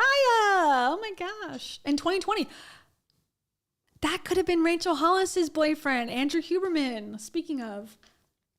Damn, they were on Raya no, she was in Texas at the time. If she was in LA at the time, she could have been biohacking by now. Anyways. Eve saw Andrew on Raya in 2020 and messaged him on Instagram. So she messaged him, okay, after seeing him on Raya. Okay, so she assumed he was single. Got it. They went for a swim in Venice and he complimented her form. You're definitely, he said, on the faster side of the distribution. I have no idea what that means. But thank you. Oh my God, thank you so much. She found him to be an extraordinary listener, and she liked the way he appeared to be interested in her internal life. He was busy all the time with his book and eventually the podcast, his dog, responsibilities at Stanford. I'm willing to do the repair work on this, he said when she called him out for standing her up. Or, this sucks, but doesn't deter my desire and commitment to see you and establish clear lines of communication and trust. I don't know. This guy seems like he's got a complex, some sort of issue, that he's got to have 27 full-on, fully deep relationships going on at any given time. He's not like afraid of, a lot of men are afraid of intimacy, I've heard, anecdotally, but this guy's not afraid of intimacy. He's just afraid of commitment, which is also something that a lot of people, including myself, struggle with, honestly. Despite his endless excuses for not showing up, he seemed to Eve to be serious about deepening their relationship, which lasted on and off for 2 years. Eve had the impression that he was not seeing anyone. She was willing to have unprotected sex. Now, according to Eve, she was under the impression that they were exclusive. It doesn't sound like they had a conversation about it, which opens it up a little bit for me to be like, well, did you just think that it was open and you didn't say anything and you just thought that you were exclusive? That seems a little bit less wishy-washy. Or sorry, this one seemed more wishy-washy to me than Sarah, who's getting like IVF treatments, and that seems like, okay, they're like living together and all that. That seems like the obvious, yes, we're together. But okay. As their relationship intensified over the years, he talked often about the family he one day wanted. Our children would be amazing, he said. She asked for book recommendations, and he suggested jokingly, Huberman, why we made babies. I'm at the stage of life where I truly want to build a family, he told her. That's a resounding theme for me, how to mesh lives, he said in a voice memo. A fundamental question. One time she heard him say on Joe Rogan that he had a girlfriend. She texted him to ask about it, and he responded immediately. He had a stalker, he said, and so his team decided to invent a partner for the listening public. I later learned, Eve tells me with charismatic equanimity, that this was not true. I mean, that's kind of interesting, though, that she would be like, oh, why did you say you have a girlfriend? If she thought she was dating him exclusively, wouldn't she think that he was speaking about her? I don't know. Interesting anecdote. In September 2022, Eve noticed that Sarah was looking at her Instagram stories, not commenting or liking, just looking.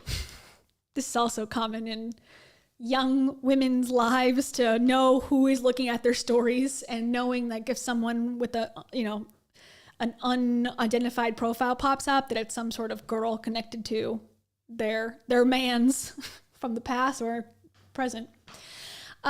Impulsively, Eve messaged her, is there anything you'd rather ask me directly, she said. They set up a call. Fuck you, Andrew, she messaged him.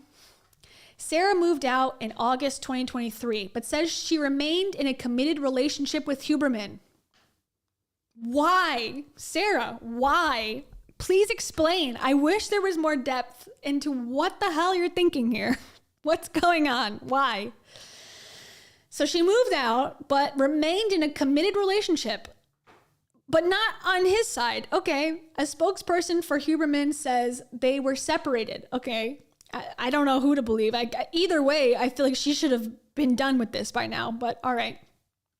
At Thanksgiving that year, she noticed he was wiggly every time a cell phone came out at the table, trying to avoid, she suspected, being photographed. She says she did not leave him until December. According to Sarah, the relationship ended as it had started, with a lie. He had been at her place for a couple of days and left for his place to prepare for a Zoom call. They planned to go Christmas shopping the next day. Sarah showed up at his house and found him on the couch with another woman. She could see them through the window. If you're going to be a cheater, she advises me later, do not live in a glass house. Okay, so finally, she has to see it with her own eyes in front of her. The cheating occurring literally within her eyesight. And she's like, okay, now I'm ready to go. On January 11th, a woman we'll call Alex began liking all of Sarah's Instagram posts, 7 of them in a minute.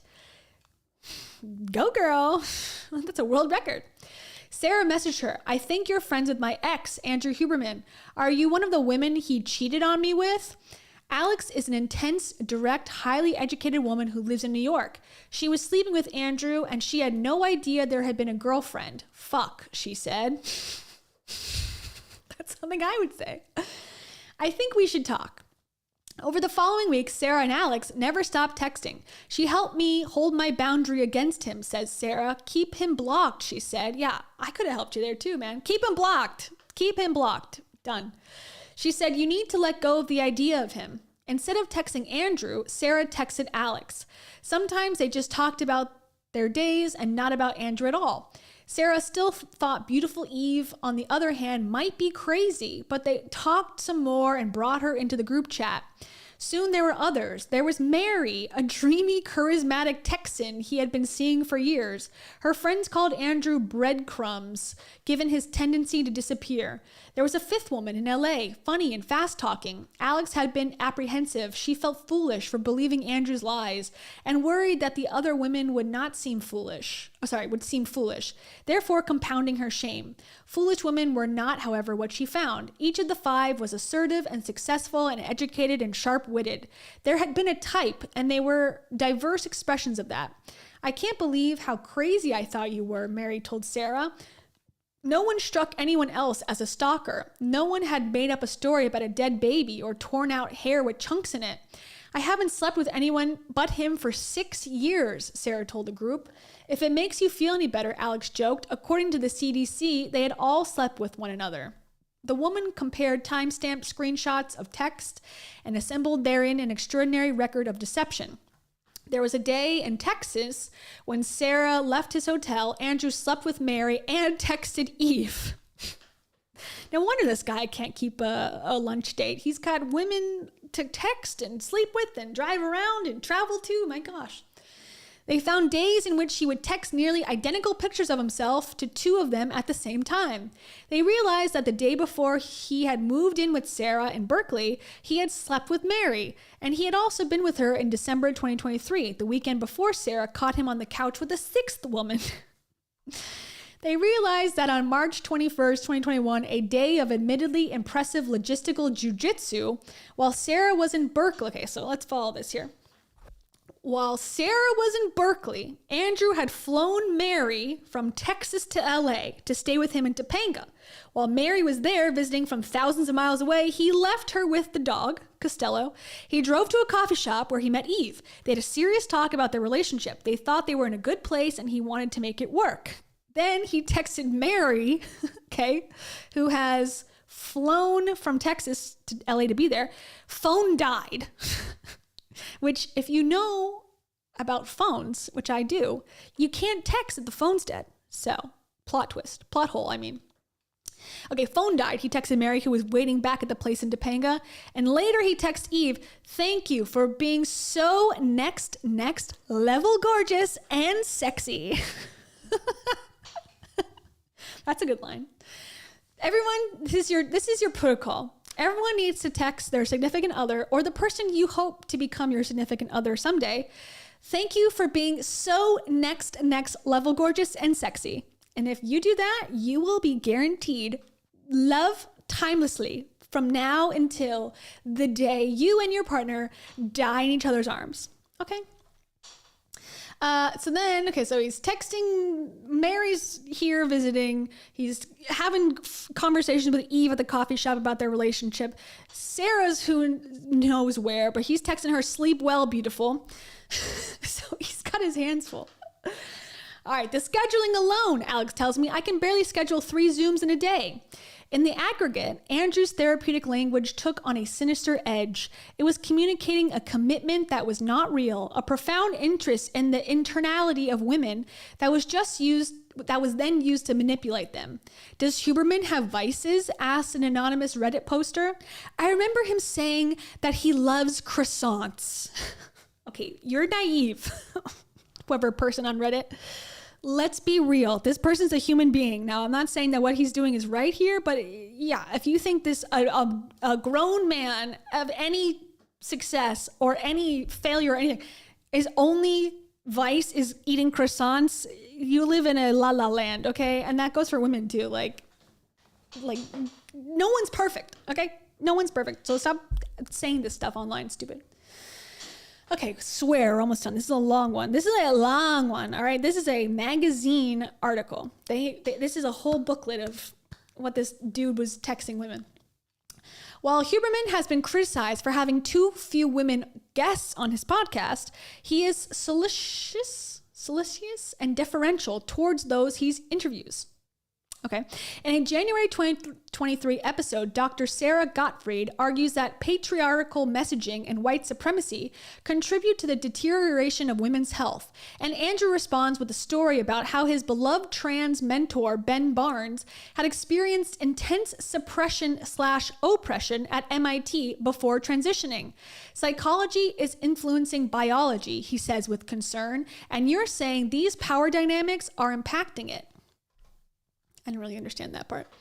In private, he could sometimes seem less concerned about patriarchy. Multiple women recall him saying he preferred the kind of relationship in which the woman was monogamous, but the man was not. I mean, to be fair, if he was being honest and forthright about that part, you can't fault the dude because that is a preference. And if you're being honest about it and you're telling the person, like, this is what I want, and they say, okay, then it's all fair game in my humble opinion.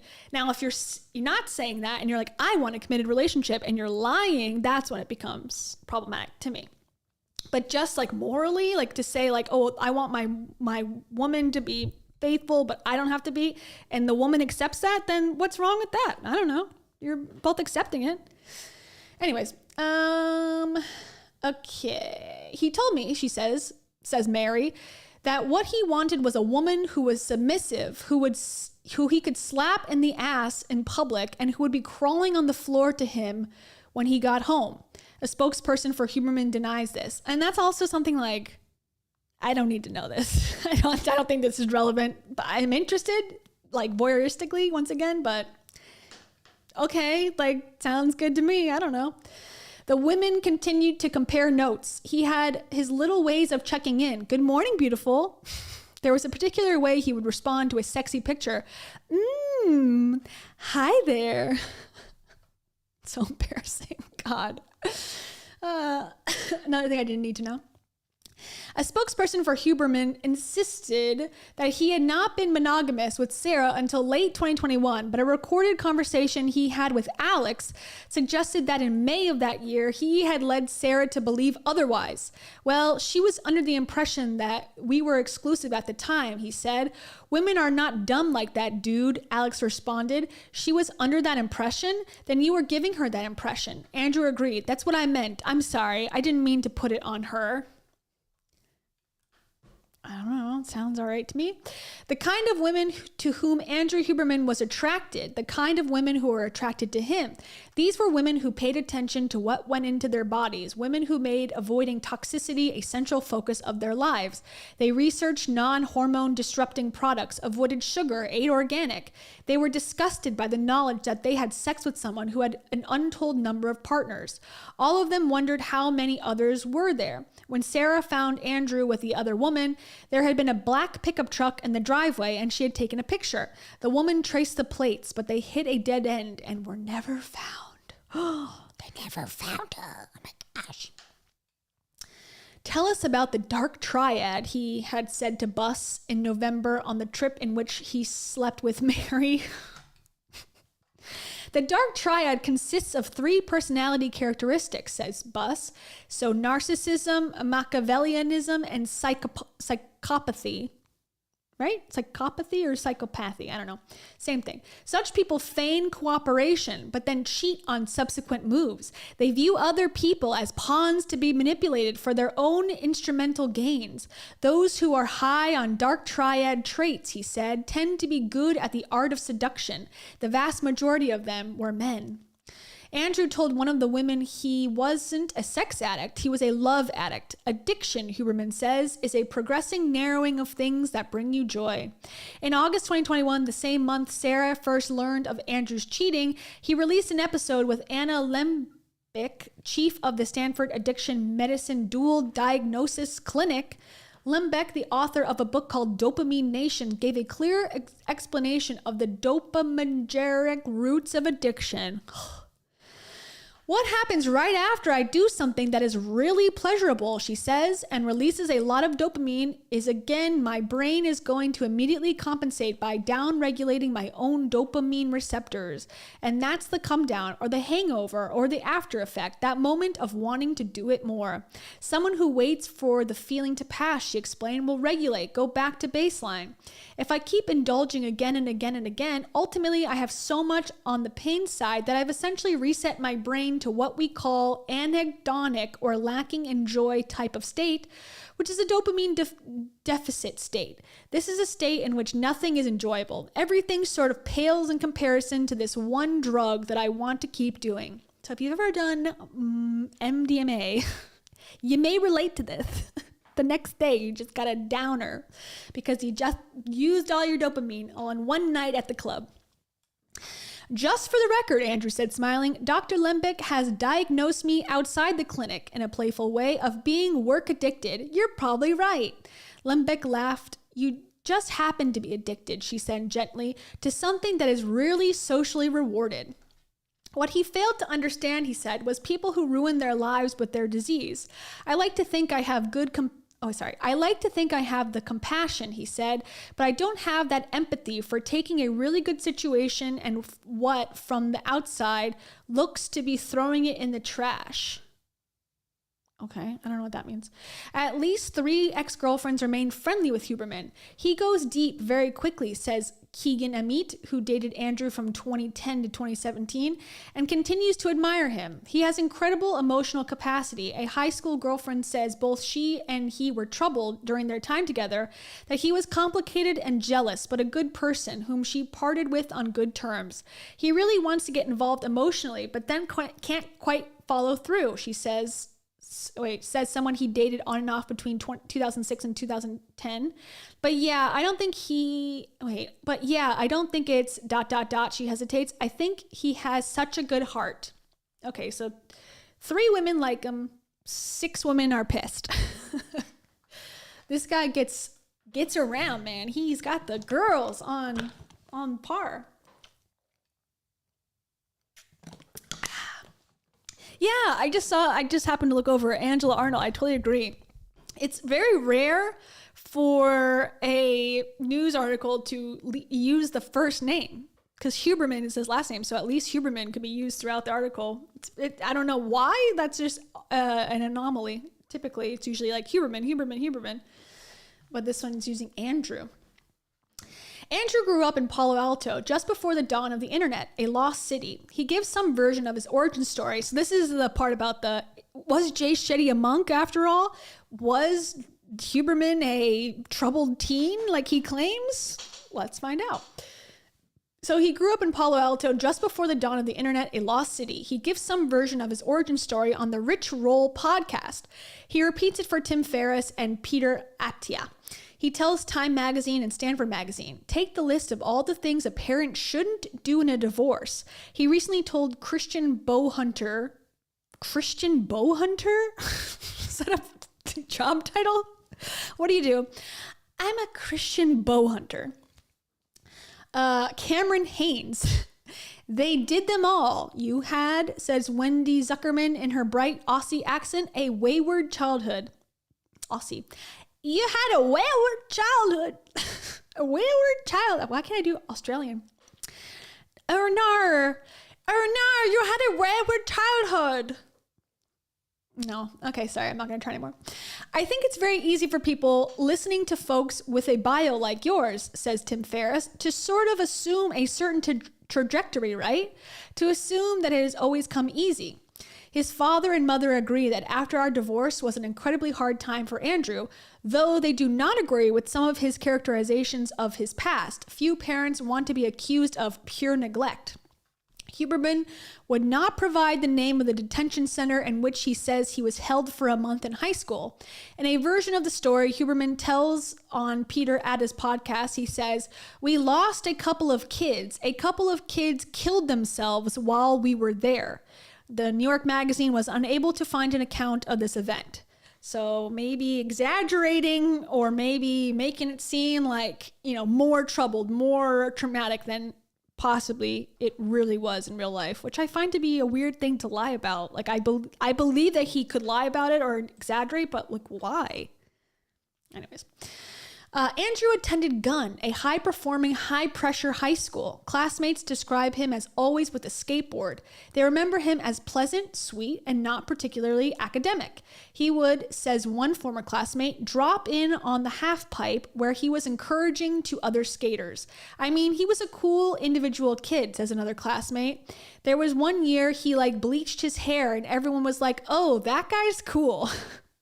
It was a wealthy place, the kind of setting where the word au pair comes up frequently, and Andrew did not stand out to his classmates as out of control or unpredictable. They do not recall him getting into street fights, as Andrew claims he did. He was, says Andrew's father, a little bit troubled, yes, but not something super serious. What does seem certain is that in his adolescence, Andrew became a regular consumer of talk therapy. In therapy, one learns to tell stories about one's experience. A story one could tell is, I overcame immense odds to be where I am. Another is, the son of a Stanford professor, born at Stanford Hospital, grows up to be a Stanford professor. And that also is kind of I think a good point is that seems to be the real story from what I can tell, is that, his dad worked at this school. He had a good upbringing. He had money. He had access, and he made the most of it. There's nothing wrong with that. But the general public tends to like, I was on drugs and I was living on the streets, and then I just did this one life hack and I became a multimillionaire. Watch my podcast to find out how. And I feel like people who are perceptive, which he does seem to be, know that. And so it's important to like put that into your story somewhere, that like, oh, he's got a troubled past, or like, oh, he's got a big trauma, so that he can relate to people. I don't love it. I think everyone should be more honest, but it works, so what am I to do? Life is complicated, and yet we like simplicity as human beings. I have never, says Amit, met a man more interested in personal growth. Well, have you met Rachel Hollis? That could be the perfect match. Andrew's relationship to therapy remains intriguing. We were at dinner once, says Eve, and he told me something personal, and I suggested he talk to his therapist. He laughed it off like that wasn't ever going to happen, so I asked him if he lied to his therapist. He told me he did all the time. A spokesperson for Huberman denies this. People high on psychopathy are good at deception, says Bus.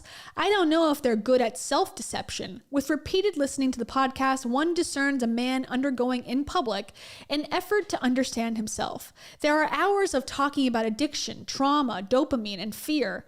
Narcissism comes up consistently. One can see attempts to understand and also places where those attempts swerve into self-indulgence.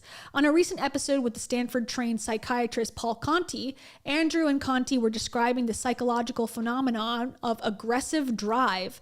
Andrew had an example to share. He once canceled an appointment with a Stanford colleague. There was no response. Eventually, he received a reply that said in Andrew's telling, "Well, it's clear that you don't want to pursue this collaboration." Andrew was, he said to Conti, shocked.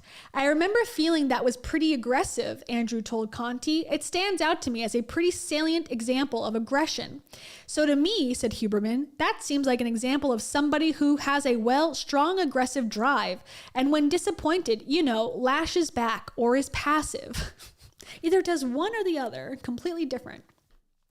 There's some way in which the person doesn't feel good enough no matter what this person has achieved. So then there is a sense of the need and the right to over control. Sure, said Huberman, and now we're going to work together, right? So I'm exerting significant control over you, right? And it may be that he's not aware of it. In this case, said Andrew, it was a she. No. This woman, explained Conti, based entirely on Andrew's description of 2 emails, had allowed her unhealthy excess aggression to be eclipsing the generative drive. She required that Andrew bowed down before her in the service of her ego because she did not feel good about herself. This conversation extends for an extraordinary 9 minutes, both men egging each other on, diagnosis after diagnosis, salient perhaps for reasons other than those the 2 identify. We learn that this person lacks gratitude, generative drive, and happiness. She suffers from envy, low pleasure drive, and general unhappiness. It would appear at a distance to be an elaborate fantasy of an insane woman built on a single behavior. At some point in time, a woman decided she did not want to work with a man who didn't show up. I find that part to be interesting. I think it's kind of one of those things that happens, like someone taking a life story, or a life event or a vacation, and then saying, this is advice for everyone that everyone can understand and digest here. And it's interesting that it's almost like in the opposite, like I'm going to take one woman's, interaction and then make it, it makes sense for every single person and explain exactly what's going on. It's like, whoa, that got out of control quickly. There is an argument to be made that it does not matter how a helpful podcaster conducts himself outside of the studio. Now, I think that's a fair point. A man unable to constrain his urges may still preach dopaminergic control to others. Morning sun remains salutary. The psychological sigh employed by this writer many times in the writing of this essay continues to affect calm. The large and growing distance between Andrew Huberman and the man he continues to be may not even matter to those who buy questionable products he has recommended and from which he will materially benefit, or listeners who imagined a man in a white coat at work in Palo Alto. The people who definitively find the space between fantasy and reality to be a problem are women who fell for a podcaster who profess deep, sustained concern for their personal growth and who, in this skyrocketing influence, continued to project an image of earnest self-discovery. It is here, in the false belief of two minds in synchronicity and exploration, that deception leads to harm. They fear it will lead to more. There is so much pain, says Sarah, her voice breaking, feeling we had made mistakes. We hadn't been enough. We hadn't been communicating. By making these other women into the other, I hadn't really given space for their hurt and let it sink in with me that it was so similar to my own hurt. 3 of the women on the group text met up in New York in February, and the group has only grown closer. On any given day, 1 of the 5 can go into an appointment and come back to 100 texts. Someone shared a Reddit thread in which a commenter claimed Huberman had a stable full of hoes. I'm sorry. And another responded, I hope he thinks of us more like Care Bears, at which point they assigned themselves Care Bear names. Him, you're the only girl I let come to my apartment, read a meme someone shared under it was a yellow lab looking extremely skeptical. They regularly use Andrew's usual response to explicit photos, to comment on pictures of one another's pets. They were holding space for the other women who might join. This group has radicalized me, Sarah tells me. There has been so much processing. They are planning a weekend together this summer. It could have been sad or bitter, says Eve. We didn't jump in as besties, but real friendships have been built. It has been, in a strange and unlikely way, quite a beautiful experience. Man, we did it. We did it, everybody. Woo! Good job. We made it through. So that is the article in question. So now you have all of the tea, okay? And now that she didn't even go into some of the stuff about like his thoughts on, you know, flu vaccines and some of those other things that are a little bit, you know, like he's given advice on stuff that could not be beneficial to people, given that he's like a Stanford guy and it's making it seem like he's a scientist. Now he's telling people not to get the flu shot. It's like, why? Why are you doing that? This is not really your lane. But there you go. So mixed feelings about this. I feel like I said, he made some blunders. I do wonder about like, you know, someone who's preaches a lot of like routine and practice and dopamine restriction and all that stuff has so many vices. However, he's not selling relationships. He's not married. He doesn't have children. You know, there's worse things to do in the world than have an issue with love addiction or whatever he's, you know, claims to have. Did we all need to know about it? No, probably not. I wish it went into more detail about, you know, his pseudoscience claims and his, you know, bulking up of the information. And I think she made a lot of leaps with it as well. Like she leapt into, you know, him projecting his own narcissism into his podcast. Could that be true? Sure. But is it true? It's a guess. Who knows? You never really know. And it's also like, who really cares in that way? In the sense of, you know, if he's a narcissist, like there's millions of narcissists and a lot of narcissists are in the public eye. So I don't know. If he is a narcissist, I think he's probably dealing with it in a better way than some other people would. And he supports therapy. So I appreciate that. Will I listen to his episodes? No, I can't. I'm so bored.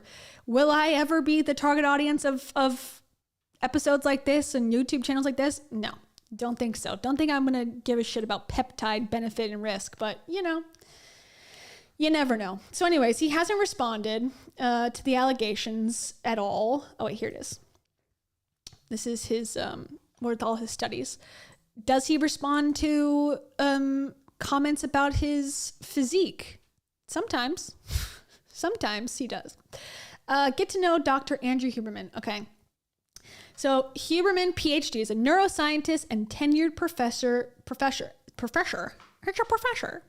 in the Department of Neurobiology, and by courtesy, Psychiatry and Behavioral Sciences at Stanford School of Medicine.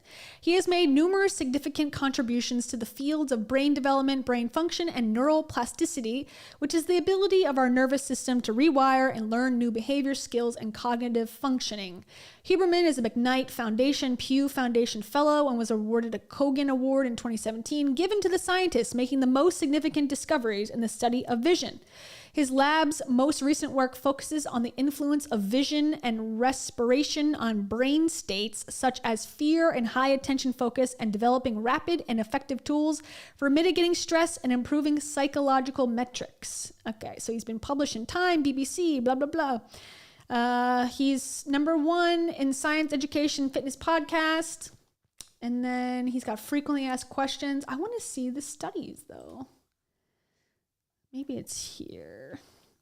Are you currently hiring? You want to get a job? No. Do you have merchandise? Yes. 100% of net profits from merchandise sales are donated to fund human research projects selected by Dr. Huberman. Okay, you have a newsletter? Yes. Can I go to a live event? Yes. What's the premium one? Can I support it? Can I look at the research? Okay, yeah. Can I learn about Dr. Huberman's research? Let's look here. Okay, so this is his Stanford lab. So this is the actual lab, not his podcast. So let's go. So it started in 2017, and they developed a virtual reality platform to investigate neural and autonomic mechanisms contributing to fear and anxiety. Okay, I just want to show you the one about the fingers, honestly. I'm not going to read the study because I don't understand anything, but finger length ratios and sexual orientation. I just find it, what was the conclusion? Am I a part of the LGBT? Can I tell? Is palm reading real? So it says animal models have indicated that adrenal steroids acting before. Okay, so basically, they say that there's, there might be something going on with your finger length and your orientation. So look down at your fingers, everybody, and figure out what you're into. Thank you, Lulu. Thank you so much. Lulu says, a message to my future self, buzzing for joy. Ah! And for that I say, and for that I say something really important. Where is it? It's so quantum. It's not that. Oh no, look who's here. Look who's here, Lulu. You want to say something? Tell me something. What do you think about having 5 girlfriends? What about 5 mice? You're into it? Okay. Thank you, Lulu. And also I say this. Buzzing with joy. All right, you want to watch some Huberman? Huberman! Huberman! You're the man! Oops. Huberman, you are the coolest man. You have 5 girlfriends and you hang out in the sand. In LA, where you live, very far from Stanford. You like brains and having girlfriends and calling them and hanging out and sleeping around all over the town, all over the world, all over the globe. You like talking about brain lobes. You also think that babies are different than embryos. That's very weird, but not the weirdest thing we heard about tonight. It's alright, Huberman. We're all human, man. Andrew Huberman. We're all human, man. Yeah. Thank you. Thank you so much. Thanks.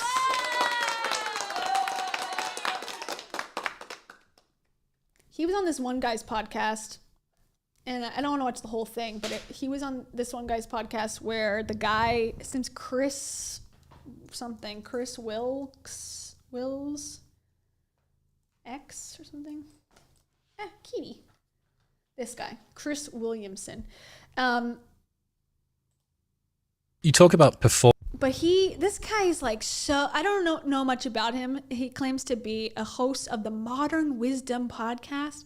He hates birth control. This is his big platform. Like, he thinks it's the worst thing that anyone has ever done in their life is take hormonal birth control. And he's going to bring on every possible guest in the world to talk about it.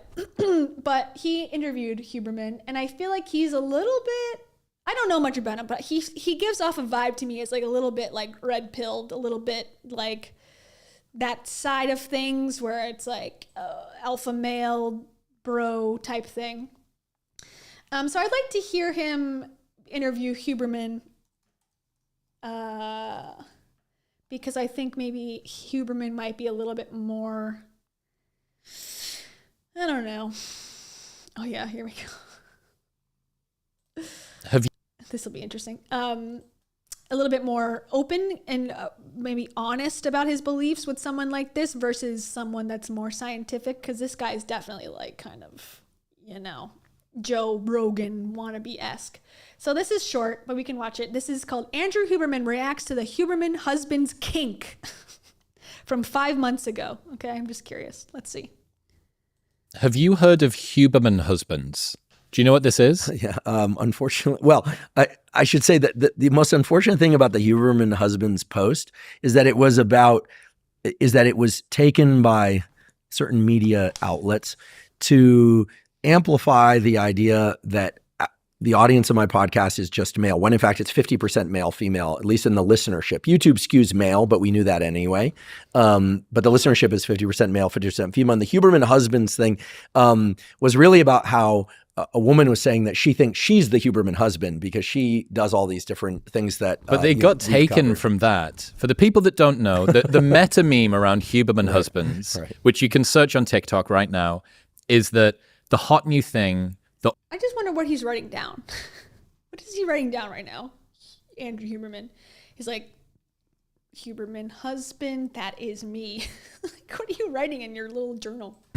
Which you can search on TikTok right now, is that the hot new thing that all of the wives want out there is a husband who's into red light therapy and he does cold plunges and he does sauna treatments and stuff. So I wondered. My literal nightmare. That is my literal turn-off list. If you're into the hot tub, the occasional sauna, and having a good old time, and a pina colada, and what is the song? Getting caught in the rain, that's me. But this stuff, no. See, guys, I'm trying to help you out. Look, dude, I wondered how you feel of a bunch of guys potentially cosplaying as Andrew Huberman in the bedroom. Like, the price of long sleeve black shirts has gone through the roof. You now have people fully LARPing as you. Maybe they're telling their wife that they didn't get enough sunlight in their eyes as dirty talk in the bedroom. I'm not sure. I wondered how it feels to have this army of Andrew Hubermans from Wish now existing on the internet. So we covered the AMCC. It means anterior mid-cingulate cortex. But I confess, even though I know that, I don't know what cosplay is, and I don't know what LARPing is. Cosplay is dressing up. It happens at a lot of conventions. Narc. God, he's too cool. I don't know what cosplaying is. Expose yourself to the world, Andrew. Come on. Someone will go as Anakin Skywalker or Pikachu or whatever, and LARPing is live. For sexual titillation? Sometimes, but not always. So this is sort of like this is like the action hero variation on furries. Kind of, yeah. Okay. But it's not. Furries. Okay, wait. So he doesn't know what cosplay is. He doesn't know what LARPing is, but he knows what furries are, and he's like, oh wait, is this the sexual thing where they're dressing up as animals? Interesting thing to know about when you don't know the basics. So by cosplay, you mean sexual sadism, right? Huh? No. It's people dress up as Spider-Man and go to a convention center, actually. Relax, Andrew. Sometimes, but not always. So this is sort of this is like the action hero variation on furries. Kind of, yeah. Okay. But it's not. Furries is more Lex's domain. Precisely, yeah. Right. We know that well. And then LARPing. No, we know that, but we don't know it well, fortunately. Live action role playing, LARPing. So that again is this kind of. I'm saying there is potentially a market out there if a guy is struggling in the dating world to take the aesthetic, get fully Huberman pilled, and then there is a huge potential demand amongst the wives out there. Okay, so this is news to me. One thing that's come up recently in discussions with some traditional media outlets, but what is he writing down? He's like, okay, yeah, good points. Let me write down what furry. Let me go to my furry section of my journal. What are you referencing here? But also just generally, right? Is, to what extent is all this focus on health? Does that change something about masculine feminine dynamics? Like the traditional stereotype of men was that they're tough enough to not need to engage in any self-care, right? They don't need sleep. They can drink a lot of liquor. They'll eat when there's food. They'll eat whatever. They don't like going to the doctor, right? This runs very countercurrent to the kinds of things I talk about on my podcast. Like, hey, get up in the morning, get some sunlight, right? Lift weights, run. And I should point out that none of what I've talked about with exercise ever, of course, there's an aesthetic component, right? Limiting body fat to some extent, right? Not having excessive body fat. Resistance training, as we know, is an incredible way to adjust one's aesthetics if they feel like their proportions aren't where they want, or, by the way, guys, train your neck. Clearly Chris does. Nothing looks more ridiculous than like wide shoulders, big body, and a little and a head with a little neck. Pencil neck. It's crazy because this is proportionally, you see it and you're like, it's the male equivalent of the BBL. If you have like I'm teaching you. I'm so. He doesn't know what a BBL is? Come on. He's like, this is his plausible deniability to his 17 girlfriends. He's like, I'm so busy, I don't even know what these very known things are. He's like, oh, I was talking to Will Smith. Who's that? Never heard of him. The guy in Fresh Prince of Bel-Air. What's a prince? Is that like the younger version of a king? Yeah, actually it is. So happy that I get to teach you. This is sort of like class for me. I've got cosplay, good. Make sure that LARPing. you've got your notes. Yeah. So this is the Brazilian butt lift. It's kind of like the bum equivalent of a boob job. And they have implants for the glutes? I think that they actually take fat from elsewhere in the body and then put it into the body. It's the risk, the surgery risk. Again, this is from like 5 months ago. You don't know what a BBL is in 2024 and you're a neuroscience Stanford scientist? I don't understand. This is really quite high. Don't they just do like hip thrusters or something? No. Isn't there that there's that takes too long. There's the Brett Contreras glute guy. Yeah. Yeah, he's very popular because he puts glutes on people, but they actually put them on themselves because they're the ones doing the work. I think the doctor technically puts it on them, but yeah, and it kind of looks, because there's no associated leg development with the glute development, it's kind of like if you put two basketballs on upturned baseball bats. So you have like the leg, and then you have like ridiculous. I've seen some. I went to Miami for the first time a few months ago, and I saw one that kind of terrified me. It looked like a bag of cats from behind in a set of leggings. Like you could kind of see sort of paws coming out like this. It moves. Don't listen to a bag of cats. Oh. This is a bizarre. Okay, like I said, I could not get through 10 minutes of a Huberman podcast, but now that I'm watching this, I'm like, this guy is so full of shit. Like, he is lying out of his teeth right now, like, to be quirky. Like, am I the only one who doesn't know what cosplay is? I've never heard of a BBL because I only like natural girlies. Like, give me a break, dude. If this is true, like, that's a weird way to live. I don't know. Poorly finished, I would say. Implant moves. It wasn't good. Anyway, my point being, neck for guys, need to have it proportional to the shoulders. Yeah, yeah, so I'm sort of taking digs at people that don't train their neck. It's also life insurance, right? I had an accident a few years ago where I fell off a second-story roof, and I walked away from it because I've long done neck training because I injured my neck when I was younger. And even if you don't do fight sports, I don't do fight sports, but wouldn't be aligned with my role in needing my brain. Yeah, he seems like a guy, a man cosplaying a smart, like thoughtful man, but like there is like he's got the props. But again, what are you referencing in your journal? What are you writing down? Like, what are you? It's like as if he's looking at notes about like, oh, the study said. Like you're just having a conversation. It's a very bizarre way to handle yourself. I actually I didn't watch this before the article. I think I should have watched more of him before because I think I was more sympathetic. Like watching him now, I'm like, you're full of shit. Like, I don't know. There's a very bad vibe going on. And you fell off a second-story roof and you walked away because you trained your neck? Care to go into more detail about that? What trainings are we doing to protect neck breaking? Because I would love to know, please. I got nothing against people that do fight sports, but that's a choice that I've actively made not to do them anymore. But neck training is really important for what's the 80-20 of neck training? What are the biggest movers for improving your neck? Oh, well, first of all, I'll tell you in a moment. But I think that, remember that your neck is your upper spine. So people are big on training their abs, for spine stability and lower back, hopefully as well, for spine stability, the mid-thoracic regions as well.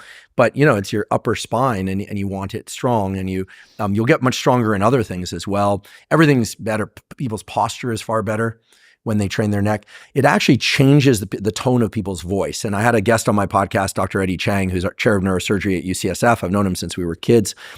He's a phenomenally smart and creative guy. And I've asked him about this offline, why is it that neck training does that? Well, the voice change that occurs in boys when they develop and go through puberty is a thickening of the vocal cords that's androgen dependent.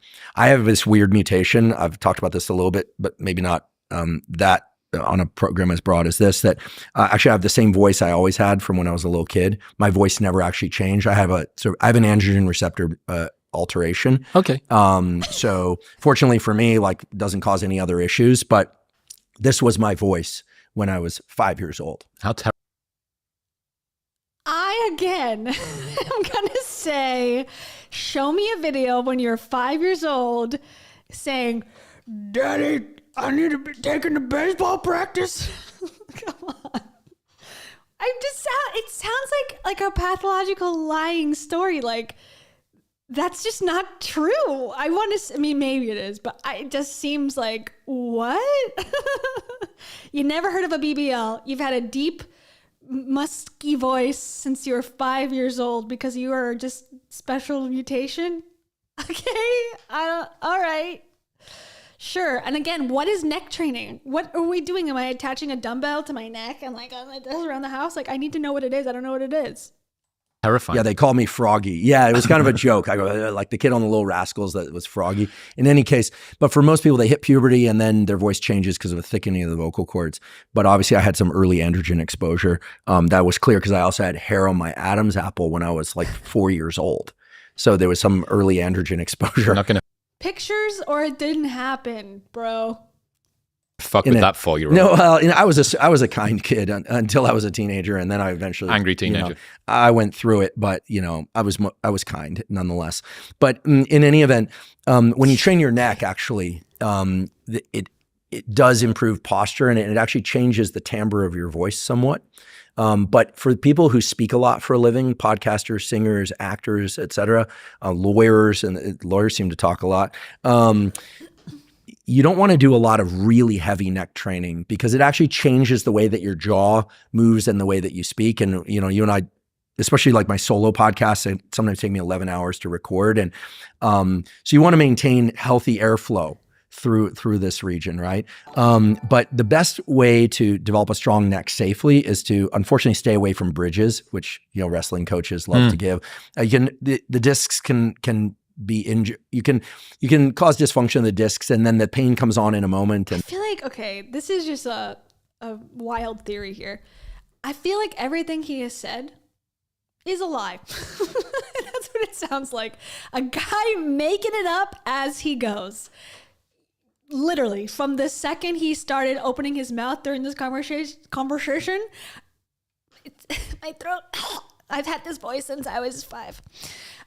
It makes me feel like it's all untrue. Now, that just could be because of the vibe he's giving off right now, but I guess how do I fact check any of this information that he's saying? He seems like he knows it from like memory, but like what study, where is this coming from? I don't believe it. I'm not buying it. Something's the whole article is whatever. This interview is giving me more information than I needed about my feelings on him. And then your host. Best thing to do is take a plate and start really light, lie on a bench, stabilize yourself by putting one arm down. Okay. So you want to close the chain, so to speak, if you can get a foot down as well. And then put that plate, probably start with a 5 or a 10 pound plate wrapped in a towel so you don't end up with an imprint of the 5 or 10 on the side of your head or face. And then you're just going to go from neutral position, which is your head, essentially straight up and down, but you're lying on your side, to just, about maybe 30 or 45 degrees. You don't have to like really cinch into it. And you want to keep, this is important, keep your tongue on the roof of your mouth, your jaw shut, so that your jaw isn't moving around, because some people do neck work and then they'll get clicking of the jaw, they'll get pain in the ear. I've spent a lot of time with skulls, and I can tell you, human skulls and other skulls, by virtue of my work in neuroscience and dissecting stuff, and I have kind of an obsession with craniofacial stuff as well. And, there's a lot of musculature and ligaments of the skull that have to be contended with. So tongue on the roof of your mouth, and you're just going to, nasal breathe, and you're not going to failure. You're not training really heavy, higher reps in the, 10 to 25 repetition range. Three sets? Yeah, 3 sets, and then the other side. Yep. And then, rather than doing a lot of forward neck work, which people are already doing because they're doing a lot of phone reading and shaping themselves like a C, you want to lie on your stomach and put a plate on the back of your head and get into that, the neck extension straight back. Okay. But not pinching or wrenching your head back. Movements like where you're creating some torsion up into the sides like this is a little more dangerous. I don't recommend. The person who has great tutorials on this and many other things as well as Jeff Cavalier, Athlete Nex, has a great neck tutorial maybe you could link to. That's where I learned it. His name is Athlete Nex. What do you do? Oh, I'm a neck trainer. My brand is called Athlete Nex. Over time, I worked up from a 10 pound plate. So I can do 5 or 6 reps on each side with a 45 pound plate. You're kidding me. No, you put a 45, yeah. That's 20 kilos Sure. for the Anglicans listening. Yeah, so I'll do that. And I don't say that to be tough or anything, but the idea for me is to just have a really strong neck, so that also for pressing movements and pulling movements, you'll get much stronger there. Well, listen, the bar has now been set for the fledgling Huberman husbands out there. They know. I don't buy it. I don't buy any of this. Once again, it sounds like I've met people like this in my real life. I'm sure you have as well, like at a party or something, and they just lie their face off for no reason. It's like, dude, we can just have a normal conversation. You do not have to tell me about your 50 accomplishments that are very obviously not real. Like, why does this exist as a complex? I don't understand. Just that gives off the same exact vibe to me. Oh, that the neck training is a important part. Black shirt, neck training, bit of a beard. Well, the black, well, to be clear, and women should probably train their neck as well, but lighter, for aesthetic reasons. And if they want to have a bigger neck, they can do that. But I think most women don't want their neck. This is one muscle group that does tend to grow pretty quickly. Is that right? It does. It does. And then the other thing, and this looks ridiculous, but that fighters know it's very useful, is that there's the kiss the sky thing where they'll actually look up and you'll feel it in the deeper muscles of the neck. Wow. So that kind of thing is, again, some people use a towel for this stuff if they don't have access to weights, but neck work is really key. Just like ab work is key, just like lower back work is key, just like tib work is key. Knees over toes guy, love his content. Ben's amazing. So these smaller muscle groups are not going to be the mainstay of any workout, but they become so important when you're thinking about longevity, because they are the muscle groups that tend to cause, if not trained, shin splints, kink in the neck. The kink in the neck is obviously not a technical term, but pain in the neck, the turning in the shower after doing heavy pressing, and then like you're out. Your neck, you can't turn your head. Yep. The lower back pain, sciatica, often lower spine stabilization issues. I really think Jeff Cavalier has some of the best zero cost content on this. That I've followed his content for years. He calls everything that's free zero cost. Why? What is the psychological effect of that? Calling something that's free zero cost. And, you know, if you put in, for instance, sciatica, low back pain, he has diagnostic tools there that really help you establish whether or not it's truly lower back pain or it's a medial glute issue, and gives you the proper things to do. And neck is just one piece of the equation. Getting back to Huberman husbands. I chuckled the first time I saw it. I think it was a little frustrating to me because I thought, wait, there are a lot of women that do these protocols too. Our protocols are, we have had some male hormone health episodes, some female hormone health episodes, but in general, we're just talking about stuff that's applicable to everybody. But listen, I don't control the internet. I don't make the rules out there. And, you know, and then traditional media amplified the Huberman husbands piece through a couple of rightly articles. So, and rightly so. And the next thing you know, that's where the black shirt, I should just say, is because I try and, as we've talked about before, I don't want my tattoos to distract. I got a lot of them. I want to focus on content and teaching and people hearing the content. And the black shirt is something I did long before I had a podcast. And that's because the great Joe Strummer, singer for The Clash, Mescaleros, wore a black button-down shirt while he would do full shows, and he'd be soaking wet. It was like the punkest thing I ever saw. Yeah. That he was like doing full shows, like belting it out and long sleeve shirt in long sleeve black shirt. And he was just literally, the shirt was like stuck to his body. And I was just thinking, like, not only is he an amazing humanitarian, writer, poet, singer for The Clash, creative, we miss him, he's gone, but he's still here through music, right, as they say. And he, you know, he's just so punk. He's just up there in his 40s or late 40s. So funny. And soaking wet. And I'm thinking, like, that guy. Like he's got it figured out. I'm going to do it. You know? Yeah. So anyway, and I like the black shirt. What can I say? In other news, this episode is brought to you by Marek Health. Well, there you go. I want to see the one about his tattoos because I think he talks to him about it. The awful habit that's making you uglier. What if you take a break from watching porn? How to unclog. Oh, here's a good one. Yeah, let's do this one. Explains the neuroscience of heartbreak. This looks like the same place. No, different place. This is from 1 year ago, so he's been a constant guest. Speaking about relationships, one of the most common traumas probably that people are going to go through is heartbreak, right? You're going to be in a relationship that you imagine is going to continue forever, maybe when you're 18 or sometimes when you're 48. And then it's going to stop. Have you thought about the neuroscience of what's happening during heartbreak? No, we did. So I've done episodes of our podcast on love, attachment, and relationships, which is a fascinating literature, mostly from psychology, but also biological literature. And that's mostly about people's orientation toward attachment. So there, just very quickly, there's the so-called secure attached style. This typically emerges in childhood when there's a very predictable caregiver-caree relationship between child and most often mother, but it can be father too or other caregiver. Just so happens that the classic experiments were done on mothers because this was in the 1970s and there weren't as many reverse role, homes, etc. There were some, but not as many as there are now. So that's one style of attachment. The parent leaves, the child gets a little distraught, but then can distract itself doing other things or just simply do other things because they have a high degree of intrinsic knowledge, not the thought, but intrinsic calm. The autonomic nervous system doesn't feel any need to ramp up because the mom returns. Then there's the so-called insecure attachment styles, and there are a bunch of different ones, but those are the ones where it's really stressful when the parent leaves. It's not clear they're going to come back, and when they come back, it's not clear that they're going to reestablish the bond, the child will feel supported, etc. Here's what's fascinating. Those same neural circuits. This is not a good place to have a podcast. The loudness and the buzzing and there's like work going on. I'm glad that they made it virtual set, it looked like. Circuits are repurposed for romantic attachment in adult life. The same circuits, which shouldn't surprise us. I mean, why would the brain throw away valuable circuitry? But this whole Freudian notion that, childhood attachment styles map onto adult attachment styles, that's real. That's physiological. Now, one important point, it's not one for one in the sense that, let's say you had a secure attachment to your father, Let's say it's a young girl, and as a baby and a young child, she had a secure attachment to her father and an insecure attachment to her mother.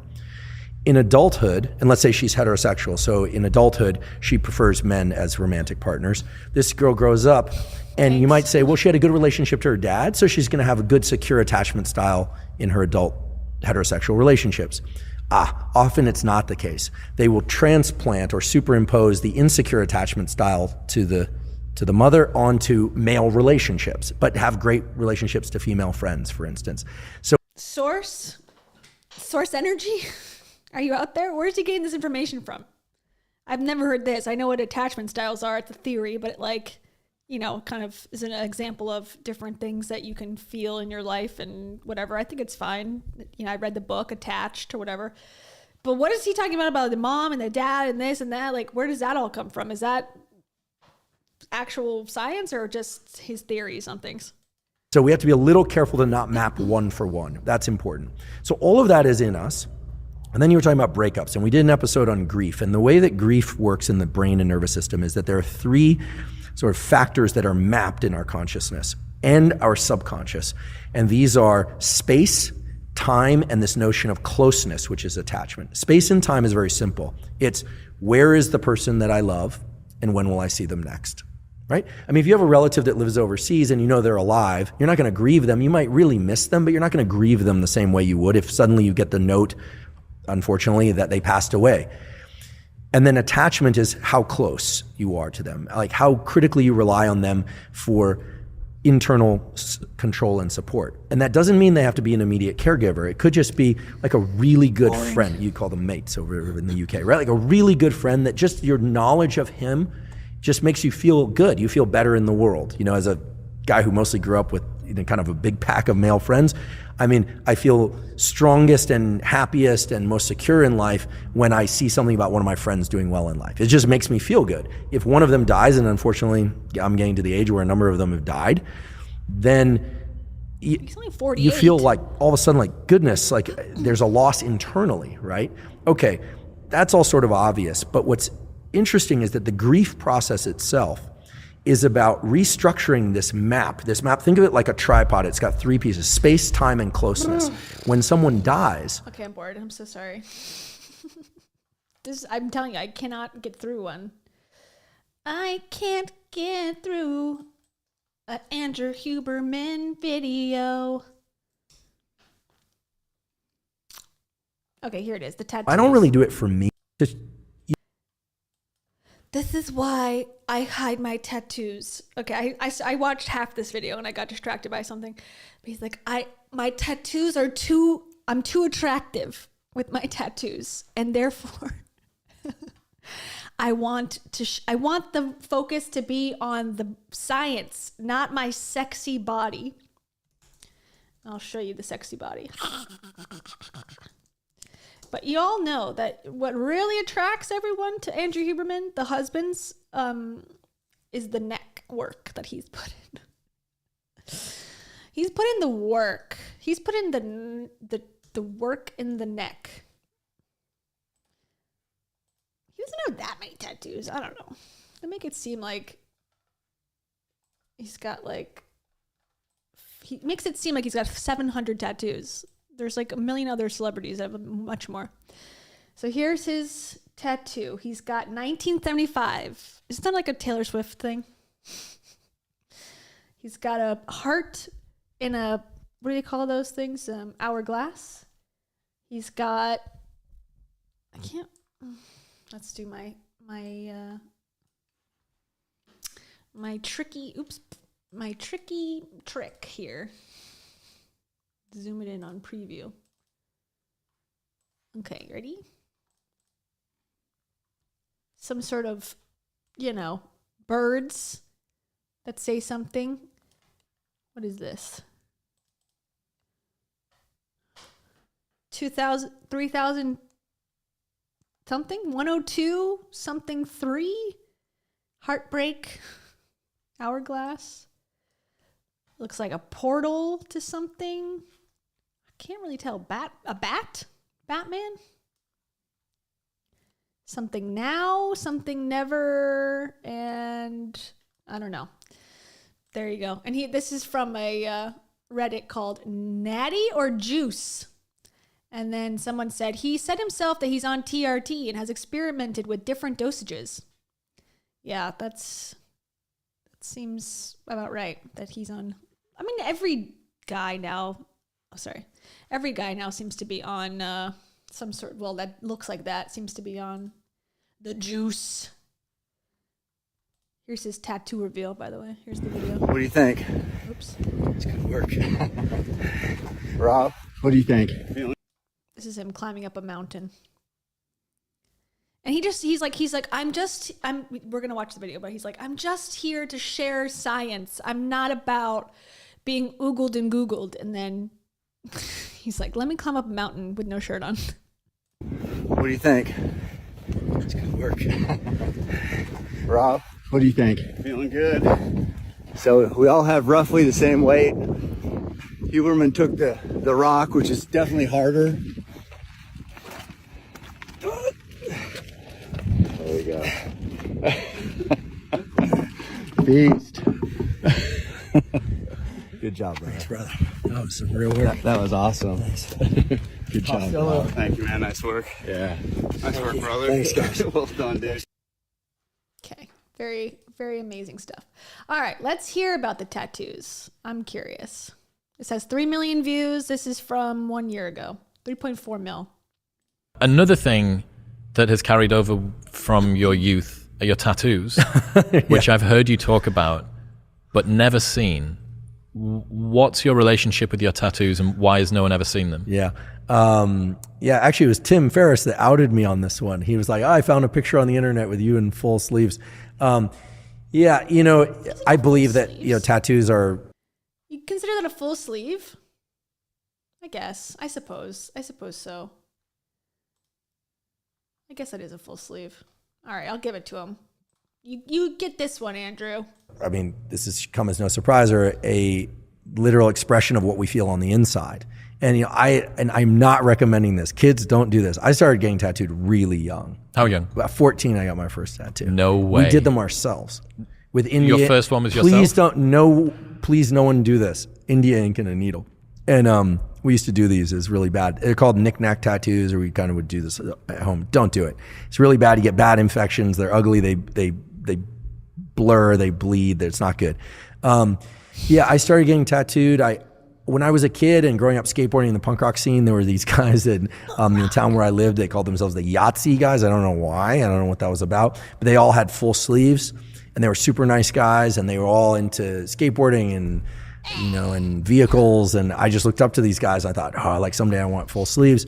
I've got full sleeves. I'm basically like neck to wrist. So chest piece as well? Yeah, but yeah, back? Chest covered. Back's covered. Yeah, nothing on my legs, nothing on my stomach, ribs. Yeah, tops of my shoulders. And I got a big picture of Costello, my dog, back there. I've got a picture of his paw back there. I've got a picture of another dog I used to have. There's still some space for a few things. There's some things very personal to me. Is that the reason that you prefer not to show them? Yeah, I think that there are a couple reasons. I'll just be clear as to why. First of all, when I show up to podcast, it's the same way I show up to lecture in the classroom auditorium. And I swear on my life, this is my mindset and this is my mantra when I do it. I'm there to teach. It's not about me. It's about the student. It's about the people learning. I don't want it ever to be about me. I don't want the focus to be on me. I mean, obviously I'm the voice and the person talking, but I really want people to internalize the information. And I do think that the tattoos, because they have nothing to do with the information, are a distraction. They're just a distraction. I don't know. It would sort of like be wearing like a bright yellow shirt or something. It's not my style. I prefer to kind of make myself disappear as much as I can and let the information come forward.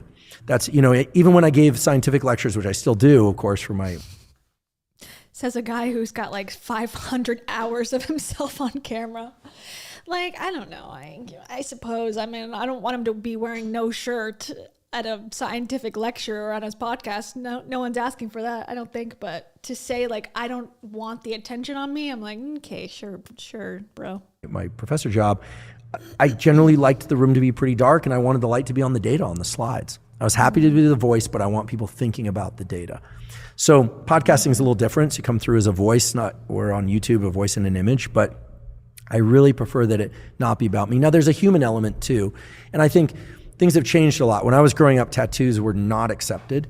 There are many work environments where if you have, for instance, where people prefer that their surgeon or their doctor not have tattoos. Some people might prefer their surgeon or doctor have tattoos. When I was growing up, if you had I never had one, but if someone had a nose ring, they had to cover it up with a Band-Aid or take it out if they worked at the coffee shop. Remember that? You probably don't. You're probably young enough. No. Or eyebrow ring. Trends have changed, right? Yep. Things have changed. And I'm kind of old school because I'm kind of old now, 46.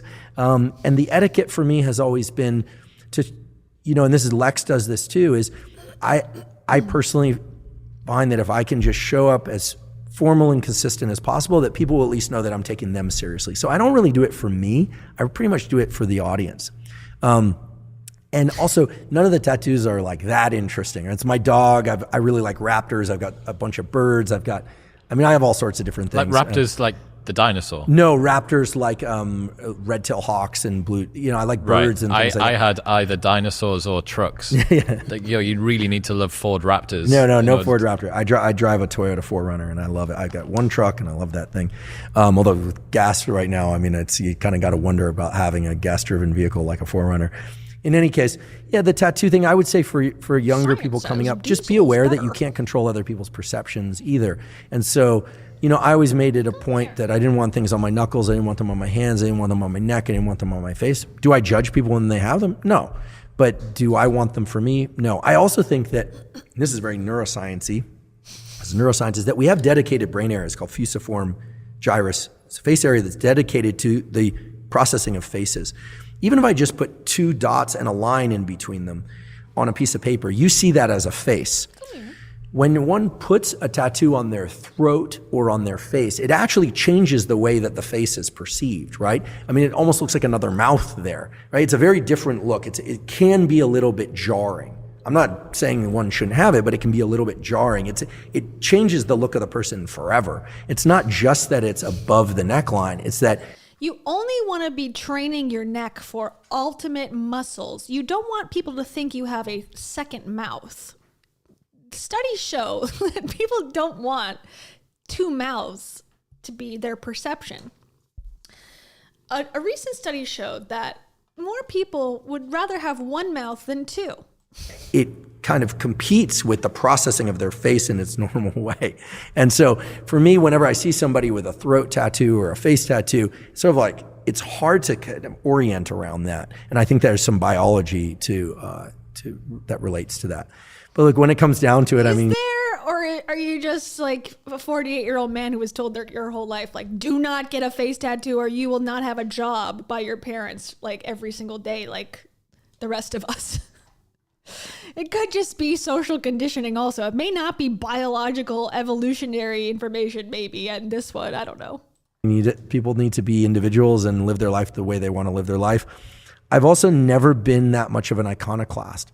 I'm not, I grew up in the punk rock thing. I hate in-group, out-group stuff. I always had friends from a lot of different, friends that are jocks and hippies and punk rockers and, straight and gay. And I don't care as long as people are living their best life and they're not harming anybody. I'm great. As long as people are training their necks every day and not getting BBLs, which I do not know what that is, I'm cool with it.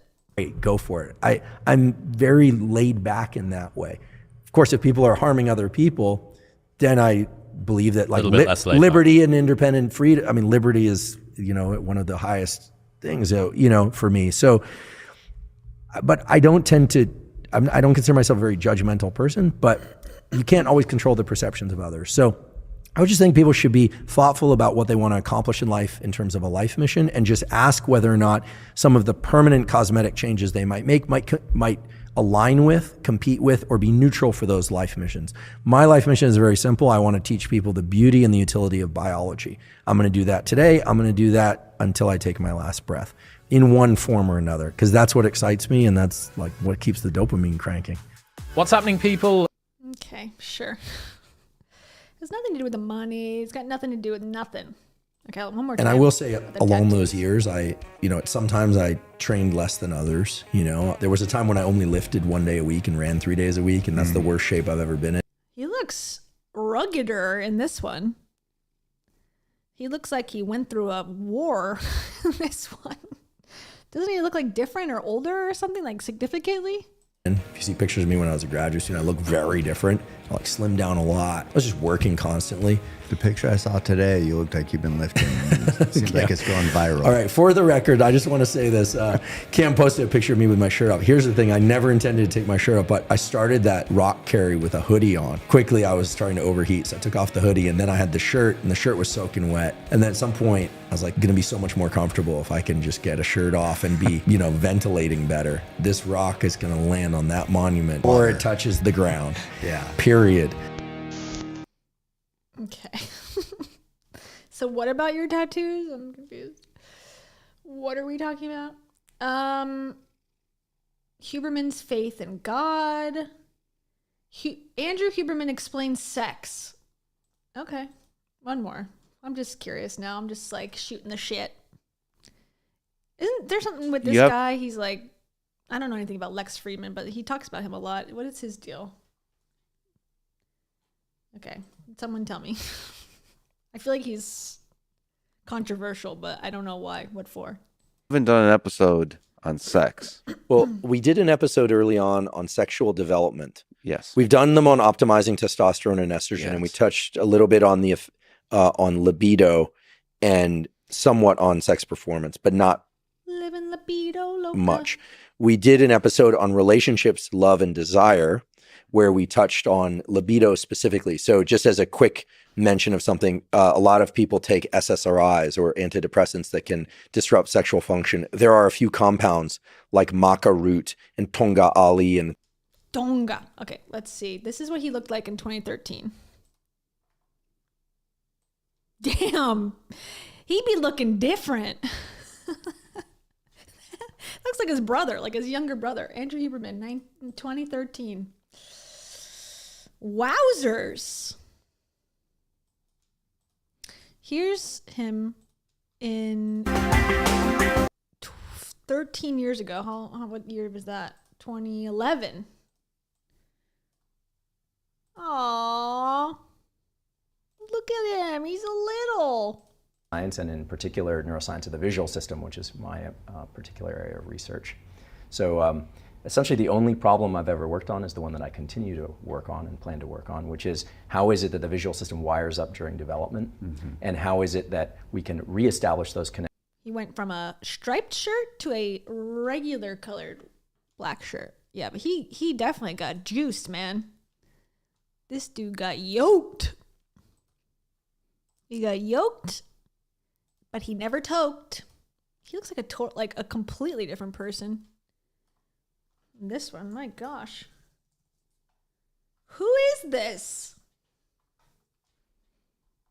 Different nationality.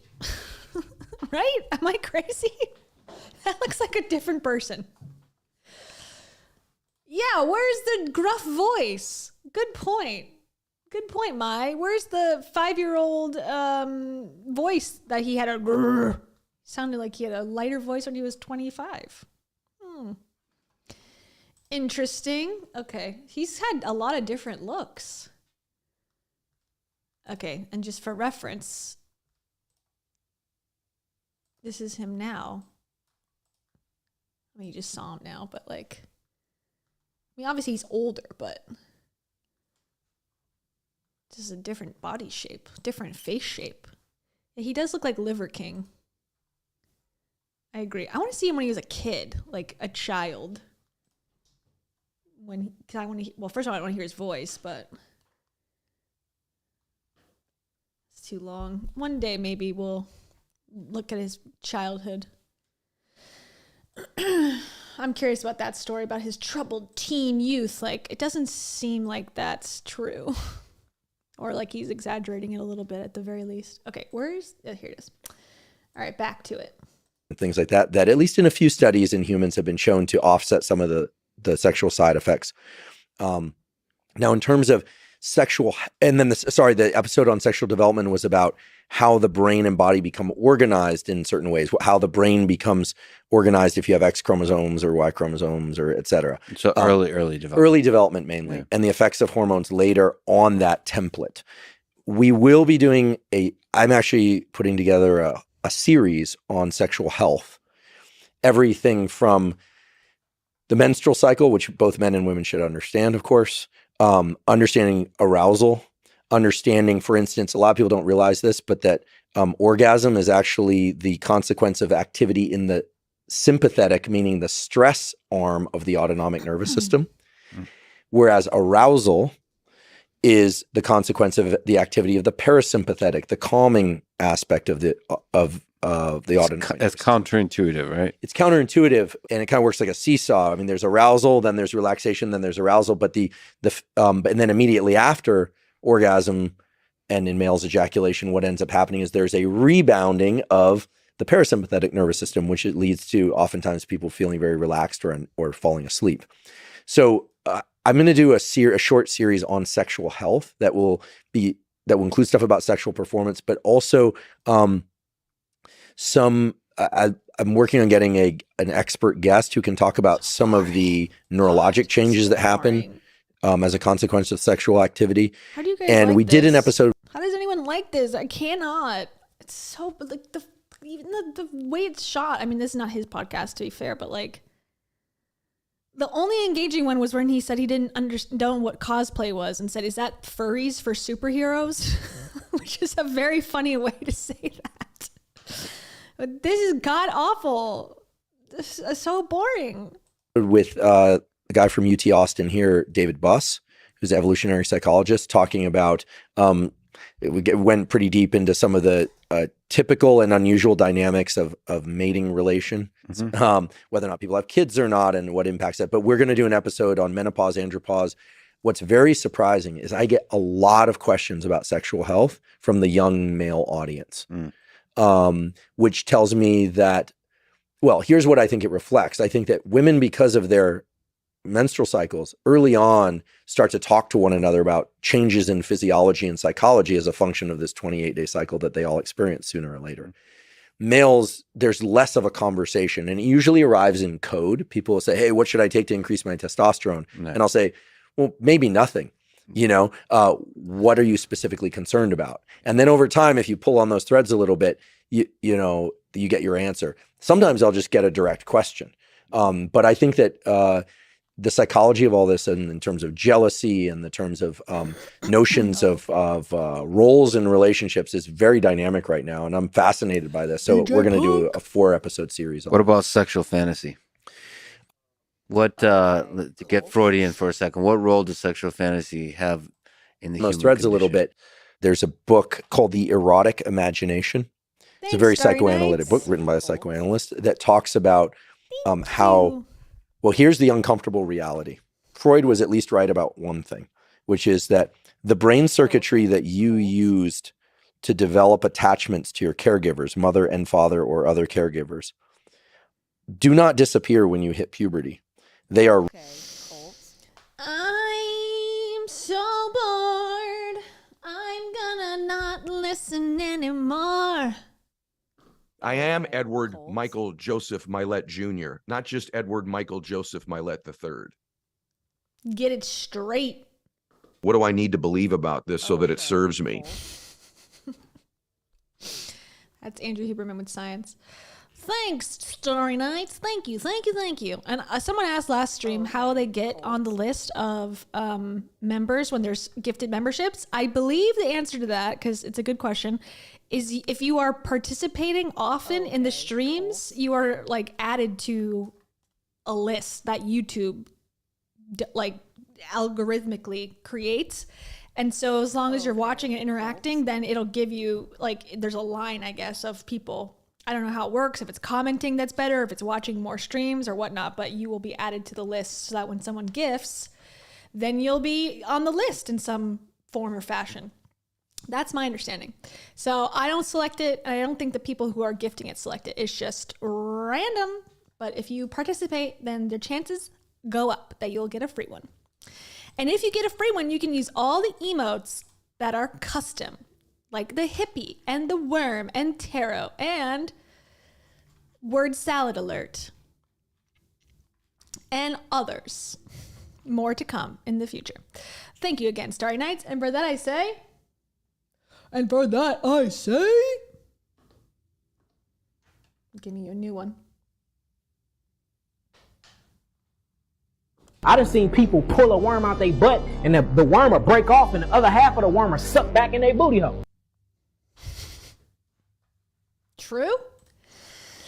Okay, what else did I bring up? Yeah, he's kind of anti-flu shot. A lot of people don't like that. He's the athletic greens guy. Don't like that. People don't love that about him. What is this? Should you trust him? Is he a Dr. Oz type? Probably so. I don't believe for a second too. Oh yeah, so this one is I haven't listened to this yet, to be fair, but this group apparently is doctors. I'll put the link in the description to watch it because it's quite long, but this one goes into more detail about the specific claims that he makes, him going over and above his expertise and kind of making studies seem better and more reliable than they actually are. They go into it here. So I will put this, it's called Unbiased Science Podcast. We can talk about it then. There he is. There's our boy. So in conclusion of this, here's some of the stuff that he also sponsors and is a part of their boards, scientific boards, I guess. Self-hypnosis app. Made by Dr. David Spiegel, so you can sleep better, improve focus. You can do hypnosis. I don't know how I feel about hypnosis. I don't know enough about it. I feel like it's kind of old school therapy. I'll follow him. I can see. God, he's like all over it.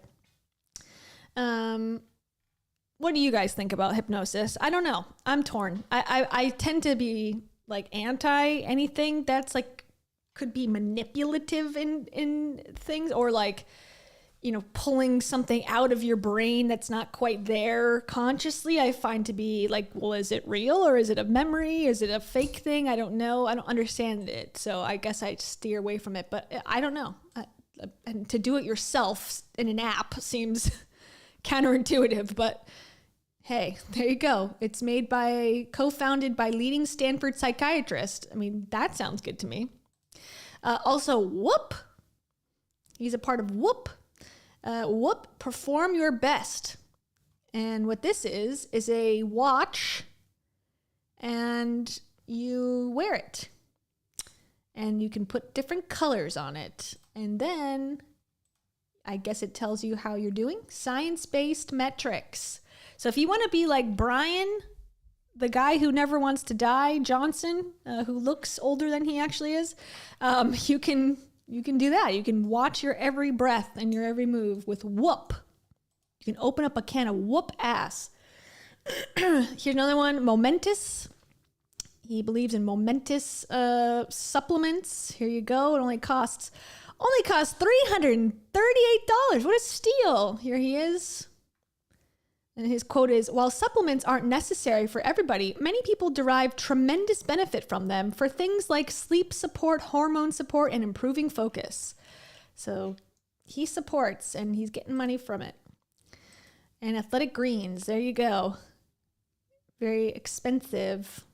We got Huberman, Tim Ferriss, and Robin Arzon. Never heard of her. And also David Sinclair. And also Dr. Michael Jervis. And also Mark Hyman. He's on my list. He's another one that's making shit up. So there you go. Here's more of his studies. Fear. It's all in your line of sight. Human response to visually evoked threat. Brief, structured respiration practices enhance mood and reduce psychological arousal. Interesting. Okay, well, what did you guys think about Huber scam / Huberman?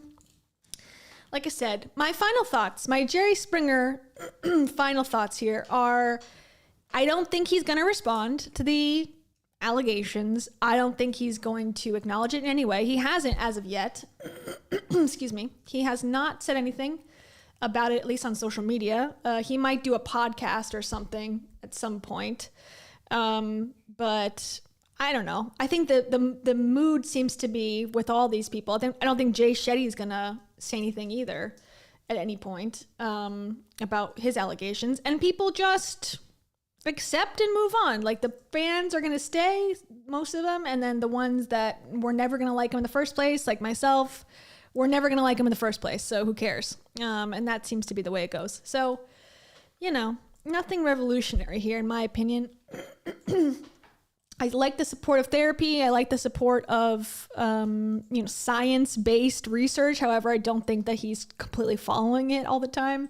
But it's easy to say, like, just double check research on your own. You know, don't listen to me. Don't take my word for it. But then also, like, reading a study is so dense and hard to understand that you're trusting someone to break it down for you. And if it's not actually what the study says, it's like, how are you supposed to know? So take it with a grain of salt. He has not responded to the allegations. Here he's talking about sleep. Very exciting. This one talking about body position, room temperature, and the ease of falling and staying asleep. Puts me to sleep. Peptides. This is all in the last 5 days. Sleep. So he's going full on. Just keeping it real. At the good wheel. That's on TikTok. I see that every day. Keeping it real at the Goodwill. Goodwill, I meant to say. Did everyone else follow that account? And once again, just to see too who the hit piece was written by. This psychotic woman trying to put down a very hot tattooed man. She wrote a book called Bottoms Up and the Devil Laughs. She also wrote a book called Throne. And she's married to Will Wilkinson. And here she is. Excuse me. Sorry. I have a condition. Erewhon Secrets. Oh, yeah. I'm mad at Erewhon. Not that I was ever going to shop there anyways, but I'm mad at Erewhon because they are supporting medical medium by having a smoothie, a medical medium celery smoothie. Like, find someone else who's not insane, please. My gosh. Okay, and then finally, the last thing I'll show you. Couldn't find him as a teen, unfortunately. Let's look at his dad, Bernardo Huberman. He's from Argentina. He's 81 years old. 81 years young, some might say. Here he is. I can see the resemblance. There you go. And he has quite a career in symbolic system, applied physics. He worked in France. He worked in Israel. He worked in Copenhagen. He worked in everywhere. He worked at Xerox. He works for some sort. He does a lot of stuff with the internet and like technology about the internet and tons of stuff. Dynamics of growth and use. Whatever that means. So it seems like he's, really smart. And I want to see his dad. His wife. So this is from 1970. I guess that would be right? So Karen Yakowitz. Let's see her. Oh yeah, because she's a children's book author. So here is his mom. So there you go. Mommy Huberman. And she wrote a book called Shoshi's Shabbat. And Baby Moses in a Basket. And An Old Lady Who Swallowed a Dreidel. I wonder if she's Jewish. I'm just getting a thought. I'm just getting a vibe. Based on the books. I used to work at the JCC when I was in high school, the Jewish Community Center. So a lot of this, not that I read the books or any of these specific ones, but there was like a lot of books like that at these places, the community center. So I used to know all the songs and stuff about Shabbat dinner and whatnot. I have a special place in my heart for Jewish culture, even though I'm not a member. Even though I'm not a member, I will never not remember my memories. I also worked at a Jewish deli for a time, if you can believe that, a kosher deli. And it was very hard labor working there. And I burned my hand on soup and I left and I never came back. And that was a rough time in my life at the time. Anyways, there she is. That's her. I don't know who that is actually. Maybe that's her husband at the time. Son. They don't really have any connections. Maybe they don't have a relationship. I don't know. Unless this is his second wife, but that doesn't make sense. Huber, man.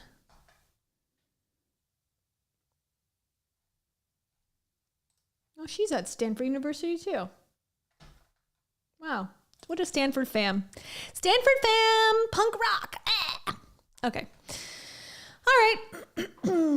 Good stream. The next stream I would like to do actually is a simple short one too. Short, you know, in my world, it's like 3 hours. But Brian Johnson, speaking of, he recently did an interview with a doctor, I believe, about his protocol, and I got sent to me, and I think it looks good. I haven't watched it yet, but it looks like a good one to review. So I'm thinking about doing that one next week. So we'll already have our plans unless some breaking crazy news comes out, and then we can switch gears. Okay? And I got more videos coming to you live. And, you know, shameless plug.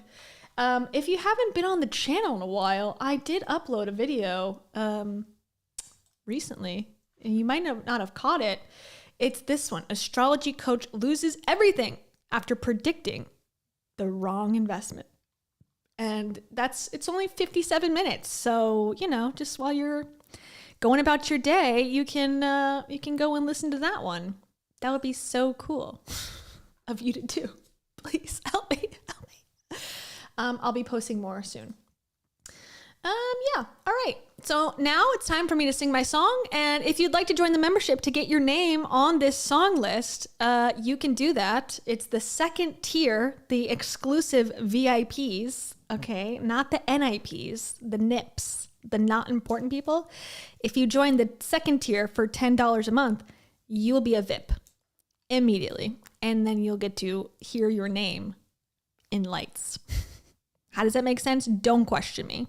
I am Kia Huberman. Okay, bye.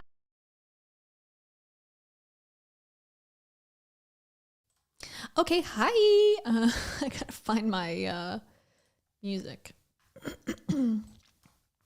Where is my muse? You know, I'm gonna play this other one. I like this one. Excuse me. Excuse me. I got a cough, but I don't have any coffee. I gotta go to the store.